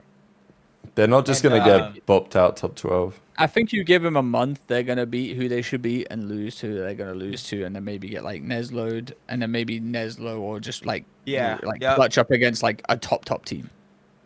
Yeah. I think there'll be a solid top 3, top 4 team in this game. C9, I know they beat them. They played good. I'm just not high on the team. I love Mac from when I teamed with him. I haven't talked to him since. It's been like 5 years. But shout out to Mac. Love Mac. I'm always rooting for Mac from afar. Reese was on the show when we did a watch party, so I love Reese too. Mm-hmm. You know, I hope he comes back. I don't want to like talk bad about people and have them not want to come back on the show. But at the same time, I think this team won't be the greatest. These guys are in my slots of you're not making champs. If they make champs, I feel like this team's goal should be to make champs. And if they don't make champs, well, then they failed. If they make champs, they completed the mission because they're not going to win. And they're probably not going to get like top 3 or top 4. So be a solid team. Try to make some upsets. Try to do your thing. You're on an organization where you're probably not getting too much support. I mean, you fucking couldn't even get to the country yet. And, but yeah, man, I mean, they did good this event. I'm just not very high on them as a team, honestly. I don't think they're going to be that great this year. All right, let's talk about your grand finals, ladies and gentlemen. We had Gentlemates. They made the run to the grand finals. They played OpTic Texas. OpTic arrived in the grand finals having not lost a map in the tournament. They were looking pretty good in scrims, but when it came to actual tournament time, and I think especially what helped OpTic was the meta change, like going to a couple of SMGs. Because OpTic scrims, I mean, they played Thieves a couple of days before. It was 5-5. It was a close scrim set. They played FaZe. It was 6-3. Like, it was pretty close. But then they played the tournament. The SMGs became more viable. Who can shots you on them? And they were just untouchable. But before we discuss the teams, we've got to talk a little bit about this drama. So, well, we talked about it last week. We said that a number of spots, and it's not clear whether they're allowed or not. And I will say it wasn't just Neptune using glitch spots, but Neptune's spot was more than a glitch, in my opinion. There's not even a debate on whether that should be allowed or not. Whereas something like this, there was a bit of a debate. Shotzi was using this spot. We talked about this last week. There's this jump spot here on Den. You can get up on top of this little archway thing. And it's kind of, look, he kind of mantles to it, but also we know that this is a bit glitchy because you can't walk over the top of this. It doesn't seem that it's 100% intended that you can get here, but you can. Shotzi goes up into this spot, uses it to good effect, gets a kill from here, pops down again. So look, it was being done. We were seeing some of these spots get pulled out that people are somewhat unsure whether they should be allowed or not. But I think this one from Shotzi is maybe questionable, but appears to be within reasonable limits of what could be allowed. Whereas most people would say that what was happening on the other side of the stage was a little bit more questionable, Don. Yeah. And listen, anyone who's followed my career, especially later in my career, I'm supreme cheese master, okay? I was snaking, I was stair glitching, I was rock glitching, I was doing everything, okay? So I love me some good, tippable cheese, okay? No DS cheese, because I love Net. Love Net. Big fan of Net. Was gassing them all last year. The Rock is pushing it a little too far.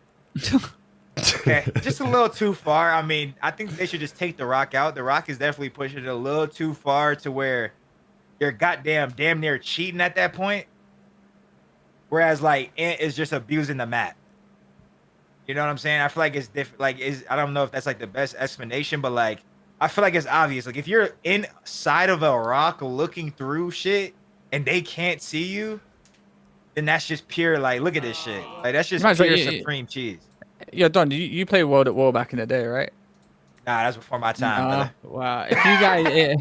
If you guys know about like World at War, COD 4, where you just used to jump into a wall or like go under the map, like that's essentially what he did, really. Like he was, no one can see him and he can shoot through it. Like he knows, like even a Shotzi thing, I still have something to say about a Shotzi thing. Like any spot where you have to do some shit like that to get into it, and it's like there's a wall blocking you from going any further. I feel like that's just like that's my thing about the Shotzi spot. But the NEP spot is someone come on my stream today and was like, oh, if that was Shotzi using it, they wouldn't get scrims for weeks. I'm like, brother, if OpTic used that spot, they're getting a scrim the next day. But secondly, you don't have to, like, obviously I don't think this spot was talked about, but you also don't need to talk about a spot like this. Like Don said, you are glitched into a rock. You don't need to talk about this GA spot. Yeah, people are debating it because it's like, well, it is in the map. And also, okay, we've used stair glitches before where you're invisible, but also at that point, it's just a gameplay feature that isn't necessary. I mean, okay, it's a glitch, but this is intentionally using a glitched part of the map for an advantage in kind of like a more egregious way than before. I mean, I guess a stair glitch in some ways it's not that dissimilar, but at least it kind of feels like it's almost fair game because both teams can do it. Whereas this is just clearly not meant to be like this. Just pre-fire the rock. Yo, just pre-fire the rock. Just let them know where the fuck y'all are at, and just pre-fire the rock every fucking time. Someone made the hidden rock. Someone check the yeah, then he did it again. Spot, that's what I thought was funny. It wasn't just a one-off. He was running this shit everywhere. Listen, this shit should not be allowed, bro. This shit should not be allowed, bro. This is my point as well, Don. Like, NEP doesn't need clarification from the chat for him to go, oh shit, I didn't even know that was GA'd. Like, that's crazy. What? Yes, like, NEP knows he's cheesing, bro. As a former Supreme cheeser, I know when I'm fucking cheesing hard, bro. Like, you know that. Also, I will also say, someone said, who can shots? You already knew about that, but they have morals. Listen, I'm not gassing them for not fucking using it because they knew it. I'm more of roasting Travis. Travis is brain dead for even using this spot in a fucking exhibition shit. He should have pulled this shit out Major 1. Major 1 on land, he should have did it. That's how you really fucking cheese. He's brain dead. It is not, no, who can Shotzi? Bro, they're just, I'm not saying Nep is brain dead, but I'm just saying, like, he was doing everything for that non-silver surfer. Nep wanted to win. He was like, fuck, I can't lose another grand finals. I got second 10 times in a row. Who can Kyler or who can fucking Shotzi? They know all this shit. They don't give a damn. They wouldn't have lost no sleep if they lost that shit. They wouldn't have gave a fuck. They gonna keep all that shit for Major 1 and champs. They probably would have kept it for champs. You got to think as well, Don. You know, if Nep doesn't use it and someone uses it against, someone uses it, Nep can be in the GA chat and be like, yo, what the fuck? Yo, what? Yeah, exactly. That's crazy, bro. Because now Nep is getting all the slack. If someone used it before Nep can be like, what? You're using that spot? Like, I knew about that start of the game. You're cheesing. Like, yo. Unacceptable. Nah, listen. Bro, all the goats, like Krim, Clay, all them people, like, bro, people have been saving glitches for champs for years. Yeah. Nep, respectfully, I love Travis. He is brain dead for using this spot. In this, I'm just saying, bro. I think the CDL though, the CDL will have to have a rule set when the game comes out about exploits, and I don't know if they need to have it specifically for every single spot. But like, yeah, this is clearly a map exploit that has there's no way to counter it. It's clearly shouldn't be allowed, but the league will need to make that clear. These are hologram rocks, bro. We in the future. This is they put this Psychosis rocks. There's a fucking Psychosis rock on the map. Like, what the fuck are we playing? Yo, crying. Oh man, like this shit shouldn't even happen, bro. Nep, get some morals. I love Nep too, man. He's such a cool guy. He's such a nice guy. Mind you, look how grimy the strat is. Number 7 is Envoy is so fucking grimy. He's pushed all the way through their spawn because he knows Travis has all of this bomb. Y'all got all of B, bro. He is so Travis fucking grimy, bro. Yo, Travis said that. Yo, I see 3 of them. They don't even see me. Oh, boy. Envoy's fucking getting active in his favorite shit, bro. Yo, Stevie Wonder's on B, guys. You can't see me. I'm in a rock. Like, what are we playing here? Fucking hide and seek? Fucking, what's that? Prop hunt? You're a rock now, Travis? What's going on? Yeah, and they pulled out last round and they still lost the map. I will say though, Rab, W Travis for getting us something to talk about though. Like, keep it up, guys. No, that was actually great work out of him today. Today's video my popped whole off. chat today was what I had a great stream today. People coming in asking if we're doing dope check, if we're going to talk about Caesar's resurgence. Oh, Nep's fucking GA spots. I'm thinking, fuck, I didn't watch that. I didn't watch. Like, this is news to me. We gonna watch it together. I got one message, bro. Anyone that finds cheese, save it. Unless the now after like me saying this out loud, the league should probably just go and find all the spots and try to ban them ahead of the time.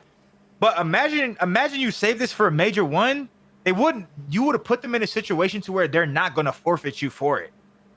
You know what I'm saying? Because you pulled it out, they can't just be like, oh, all right, now they're forfeiting them instantly. You know what I'm saying? Like you should save all y'all cheese. Y'all should play cheeseless COD until it's something that you absolutely positively need to win. Major one finals, maybe pull out a fucking spot where you're above the map or something like fucking exhibition 75K.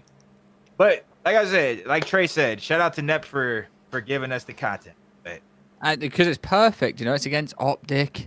Keep the cheese on the low. I like the cheese. Why are we using it in Hey, Don, it don't in matter. The exhibition. Hey, Don, it don't matter. T Bush gonna use next one. Nah, we don't find cheese. We're NPCs. I gotta find the cheese. I'm in private match with Hook trying to find the cheese. Nah, he's doing it all. Give this man a raise. Oh, get raise. Yeah, if he's getting the free invisibility glitch in the map, I think I do wonder because the debate is now okay. Should they get no scrims for a week? Right? Is it time? Nah.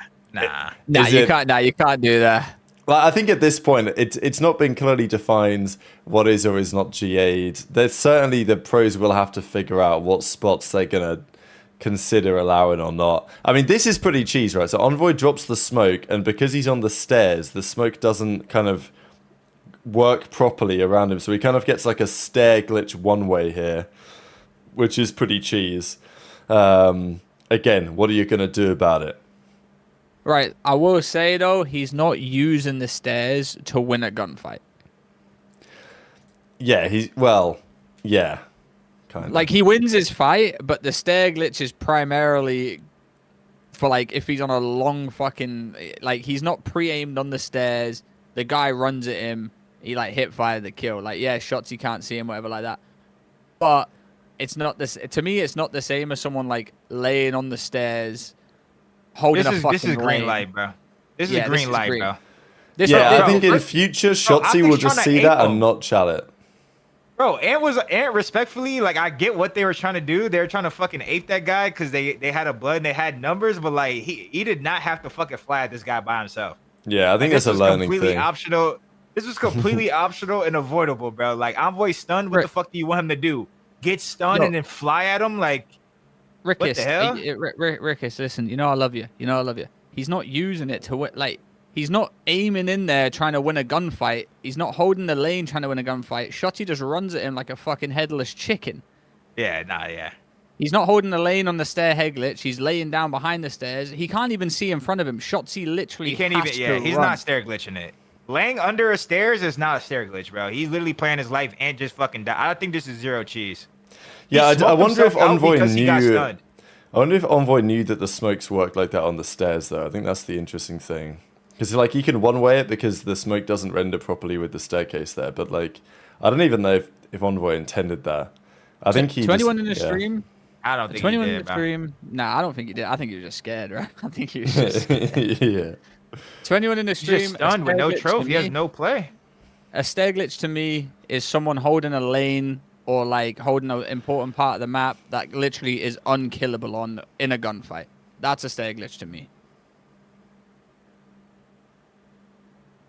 Ant just ran down. Ant actually just blacked the fuck out. Yo, Ant don't give a fuck though. Yeah, Ant's running down through a smoke, and we want Envoy to fly out the smoke too. Like, are we on fucking Black Tar? Like, Envoy's not finna run out right here. Like, what else do y'all want him to do? Sit there and let Ant kill him. That's what they want, bro. I don't really have an issue with that play.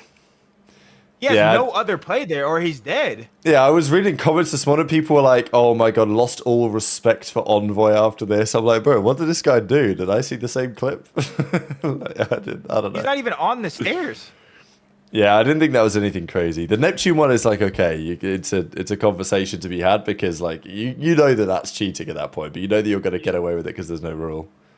A stair glitch, yeah, is like someone said, it's literally like laying on top of the stairs. Like you're laying at the bottom of the stairs, you can't even see you can't even see Shotzi until Shotzi stood on his fucking dome piece. But yeah, I think the other thing is like in that situation with Envoy, there has to be some sort of a discussion on whether things can be done accidentally. Okay, if I'm stair glitching on a staircase deliberately and I'm waiting for some guy and I know that I'm invisible, then yeah, I've not done it accidentally. But also I could theoretically go prone there and end up getting a one-way by accident, or kind of in Envoy's case, right? I think what makes the Neptune one different is it's very clearly not accidental. Like there's no way that he's just Neptune's hiding in a fucking rock. He's like, found himself in a rock. I know. the Yeah. guy thinks he's Patrick Starr. So yeah, that's not really going to work. But okay, this is what happens. You know, your team were ghosty. This is what happens. Yo, Ram, it's not like he's laid down there and crawled backwards. You go, yo, boys, what the fuck? Whoa, it's crazy. I'm in the upside down. What am I doing? Stranger Things? I'm stuck. guys, I got all to be. Like he knows what he did. Yeah, he knows it's doing.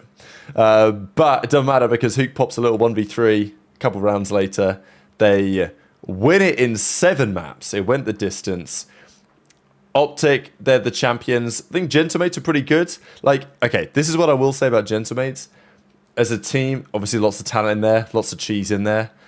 Sib with the sniper looking good as well. I think they're going to be a competitive team this year. I do think that they're a team. I don't see them like starting slow and getting better. Like I'm glad that they're good now because if they weren't good now, they would just explode. So they're not a team that would start slow and like figure it out like Thieves might potentially. Whereas this team, they needed to start well because if they didn't, they would be in trouble. So I'm glad that they're looking competitive. I think all their Envoy played pretty well. He had his moments. Yeah, I was impressed by what I saw. I think Neptune outside of the cheese, he had a great tournament. No surprises there really, Don. Yeah, I mean, I was high on this team. I wanted to put them a little higher when we were doing our tier list. I was kind of riding for the Mace a little bit. I gassed myself up a little bit for that. But I just feel like this team is built good. I do understand that personalities might be an issue, but the roles just make sense. It's pretty much the LAT team from last year with a slight downgrade. You know, Nep and Sib versus Scrap and Hydra. You know, you'd probably take the 2 MVP players over Nep and Sib, but essentially, when Nep is frying, he can play like Hydra. When Sib is frying, he's probably just as good as Scrappy, right? I'm just being realistic. Obviously, people would probably argue that, but I feel like the team is just very similar to that. Dan looks good. Envoy is still doing the same stuff he's been doing for years. You know, championship player, fucking flanking while Nep's in a rock. One thing I will say, too, is I even told my team this. Like the Den HP they played versus OpTic the first time they played, I think they got 3-0'd by OpTic the first time, but that Den HP was, I just feel like, not obviously the game is still new, but like as of now, to me, that was like a high level map. Like both teams like knew what was going on. You know what I'm saying? Both teams were making the right reads, they were rotating. So I feel like both of these teams, I mean, obviously they're in the finals, like they both have a solid understanding, at least of like the basics of this game, and they like understand it pretty fast. So I'm excited to see how they play on land and how they play in their matches. Honestly, I'm excited. And then we've got to give some shout out to the world champions. OpTic had done it again. Hook 99 overall. Mercules 99 overall. Yep. Shotzi 96 overall. Dashy, I mean, like Dashy's also great at this game, but someone's got to take a back seat when your teammates are this good. Yeah, Merc just can't lose. I don't know what it is with this guy, but ever since Mercules joined the league, there was actually a pretty crazy stat. I think Brian Stats pointed it out. That in the first, I want to say 28 series that Simp played, he went 21-7. In the first 28 series that Mercules has played, he's gone 22-6, something like that. So technically, this might be the hottest start ever for a for a COD player. I mean, I guess that's including matches from this tournament, which you might argue it doesn't really count. But the point is that in terms of a player coming into the league and making as much of an impact as Mercury's has, it just hasn't ever really happened before. And I also think Merc is like, there's something about his attitude and he's pretty level-headed, very kind of calm persona at times, but it just feels like he's helping this team with JP and Karma as well, not kind of stray off the track of where they could get to, right? Because I think this team, from like a cultural perspective, OpTic for the last few years, they've struggled with this. Okay, they might be on top this week, but then they ease off the gas a little bit. Things aren't going to plan. They're like, no, it'll be fine. We'll be back for the major, and then they get shit on LAN, and then the pressure starts to get to them for the fans and all this. And look, this year is not going to be smooth sailing. People that say, it's over, OpTic won everything, 3-peats guaranteed. Yeah, are they the favourites right now to win? Sure, they're currently the best team in the game, and they've got everything going for them from last year. But it's still a very long season, and this team is going to get beat. They're not just going to win everything this year. But I do think that the Shotzi Hook situation, I think Dashi seems almost more locked in than ever. Seeing what Dashi's like at the moment, I did wonder after he won his first world championship, would he lock in more, or would he think, I've achieved the goal now? But it actually seems like he's done the former, and Merc's helped on that trend as well. So I think that OpTic are going to be contenders like all year long. I just don't see this team having like a horrific stint. And right now they're the team to beat, right, Trey? Yeah, I mean, like I said, every other team made a team change, and this team stuck. And it's not like one of those team sticks where you're like, damn, like, is this team going to stick after EWC when another team wins? No, they literally won champs, won EWC, and then they stuck because they know they're the best team in the game. And they're only going to improve, and they already start at an advantage against other teams because they know how each other play, they got chemistry. So starting with a full brand team like this, going back to back, like they literally already have the advantage before anyone else, even on a brand new game. I think it's going to be hard to beat. Like you said, they're favorites, but who knows what happens, Maybe they're getting dirty Neslo'd, It could happen. I feel like that's the only way you see this team lose is if they get Neslo'd, realistically. Their hardpoint looks insane. Yeah, I mean, these guys are gross. I mean, they have had some little close finals, little slight finals. People fight back a little bit. But besides that, I mean, they're just insane. I mean, I think Merc, obviously, they haven't played a single match yet. But early MVP prediction, I would say Merc. I know Hook went fucking insane this tournament.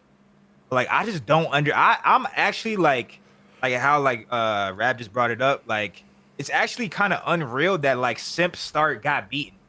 Like, the people that were there for Simp Start, like, we remember the shit he was doing, and he was so insane. But, like, that's why this Merc start almost seems, like, fake to me, because, like, it's better. Like, it's literally just, I know it's an exhibition. I'm just, like, it's a better start, bro. This guy won. Bro, he also champs, didn't win. He didn't lose anything in the offseason either. Like, he can't lose. He's winning every, like, bro, he is actually, like, Black Ops 2 throwback, Advanced Warfare winning throwback. Every tournament.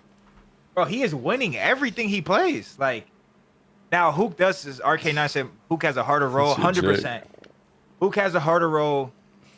If I had to bet money on who would be the MVP for this team all year, Hook's probably going to have an event or a series where he can, that's how it is. When you're SMG, you make more plays on the map. So if you're making more plays on the map, you have more room for error. Merc's just ironing and rotating. Like, there's not a lot of ways. Like, once you're in rhythm with an AR, there's not a lot of ways to fuck up. That's why running an AR is so godlike. Because once you know and have that shit down, it's pretty much in the palm of your hands. Running a sub, you have to rely on your teammates much more. AR, you don't have to rely on shit. So Merc is him. Merc is him, bro. I don't know what else to say. Like, they're just put like just so much OpTic gas. I mean, yeah, they're just elite, bro. Like, I don't know what to say. What makes Merc start even better is he joined a team that was getting fucking piss slammed. Yes, yeah. It's not like he joined a fucking godlike team because he was a better player than the fourth. Like, it was a risk picking him up on a team that was getting slammed. And he just came in and just fucking turned it all around, left, right, rhubarb. Done, dusted, easy done. And it's like, you know what's crazy is that he's changed that team so much, you actually forgot how bad OpTic was. Yeah. Like, We literally don't care anymore. No one gives a flying fuck about they went 0-7. Everyone was wanting to drop Shotzi. No one. That's not even been spoke about. Our ever. Shotzi's best days behind him. Yeah, we were the there. Topic on this show. You know, that's never been brought up ever again. Like Good Merc conversation. is Merc has actually Thanos snapped that out of existence. That's impressive. Yeah, that is impressive. It doesn't feel that long ago, but it feels almost like a different world. He doesn't play claw or paddles. Like, is this guy just fuck? Yeah, fuck It's actually like industry I plan like type shit. This is actually industry plan He's industry shit. plan. Listen, I got intel. I'm not gonna say where it's from, but apparently he is short but supreme. Like he's even more special than everyone else on the team. And I already thought Ant and Kyler were special. I thought Brandon was special too. Apparently, Brandon is least special on the team. Wow. So that just shows you this guy might be a fucking alien. He might just be fried, bro. He might just be so fried on Mars, he doesn't even realize he's shitting this hard. Like, he actually might not even realize that he's him. I mean, listen, That might be it. He just doesn't even realize he's him right now. So he's just Right, he fucking feels just no frying. pressure. He just has He like was streaming rank play Black Ops 6 after his EWC when he didn't go to the Maldives, he didn't go out, he didn't go Hawaii. He didn't go Hawaii. This guy loaded up King Von. And just started vibing out, and I peeping him. Yeah. What was that map called? The one with the burger? Can't remember. Rewind. Rewind. Yeah. He's just vibing out to King Von, just shooting straight in his off season when he's just made 300,000. Could be off, on a yacht somewhere, soaking in the vibes. But no, he was shooting. not the anti-cheat man. Iridescent cheaters. Well, Godspeed, Mercules. We'll see how OpTic do for the rest of the season. And I think that's a pretty good way to close out the show. I'm pretty sure we have been going, gentlemen, for about 3 hours. We've had a nice little 3-hour show. It's just what we do. It's what we do here at Dope Check. You give us a big tournament, you give us a load of talking points, and we're back. So I hope everyone enjoyed that one because, yeah, we got the job done. OpTic got the job done as well. And we're only a couple of weeks away from the CDL officially getting underway. There's loads of big talking points over the next few days. I'm sure there's going to be more tournaments. Nothing big CDL mandated like this one. But yeah, 2 weeks away from everything popping off. Hope you all enjoyed live after the fact on YouTube or on Spotify. Don, final thoughts before I give it to Trey to close out. Final thoughts, W show, W kickoff. Content is booming. I want to say one last time, thank you to the Breaking Point boys and the fans, Steve, Rab, Trey. We got a little boost, you know what I'm saying? I'm happy about the little boost. That boost be helping, you know what I'm saying? And hopefully y'all keep giving us donations and keep watching at least so we can keep getting the boost. You know what I'm saying? Another boost in like a couple months, you know what I'm saying? That might be fire too. That might be a little fire too. I wanted to have a drink today. Listen, we're gonna do a boost celebration. That's what I wanted to do. Next show, fuck, I'm supposed to drink this thing. All right, fuck it. Next show, we'll do a boost celebration. Maybe just one respectful shot instead of just like a fucking overly lit show. But we definitely need a celebration show for the boost. It's good work, Don. The Don Julio. Yeah. The Don Julio celebration show. Yeah, we might need that. I mean, listen, I'll tell at the end of it, not only just because of the boost, but, we gained a lot of subs over the past week or so. We are on the road to 100K. And, your words don't go unnoticed when it comes down to, we see it on Twitter, on Reddit, even in other people's chats and stuff like that. Not saying that I want everyone to come over to watch us, but we appreciate the love that you guys show in every aspect, That's the reason we do this. We are back for another year. This trio is back for another year. Same trio, new year. We're back at it again, we see all the love. and we're gonna keep going crazy. Hopefully, bring some more funny stuff for you guys and keep these shows going. We're getting close to the league starting, and those little pre-match streams. You know what I'm saying? Ooh, those Fridays were crazy. I love those little hour-and-a-half stream. We go crazy. Oh, we're so fucking close. But listen, show's been going on for a while. You guys are probably tired. I'm tired. We're gonna get out. We appreciate everyone watching. Make sure you sub. Make sure you go listen on Spotify. Leave a rating too. That earns us more moolah, more munion, so we can get more rises. More I know boosts. Dom wants another one. More boosts, more munion boosts. That's what we're calling More bread boost. Bread boosts. Listen, we appreciate you guys for watching. It's been a great show. We're back next Monday for another banger. From myself, Tactical Rab, and Donnie Temp. We'll see you guys in the next one. Peace. Take care, everyone. Later.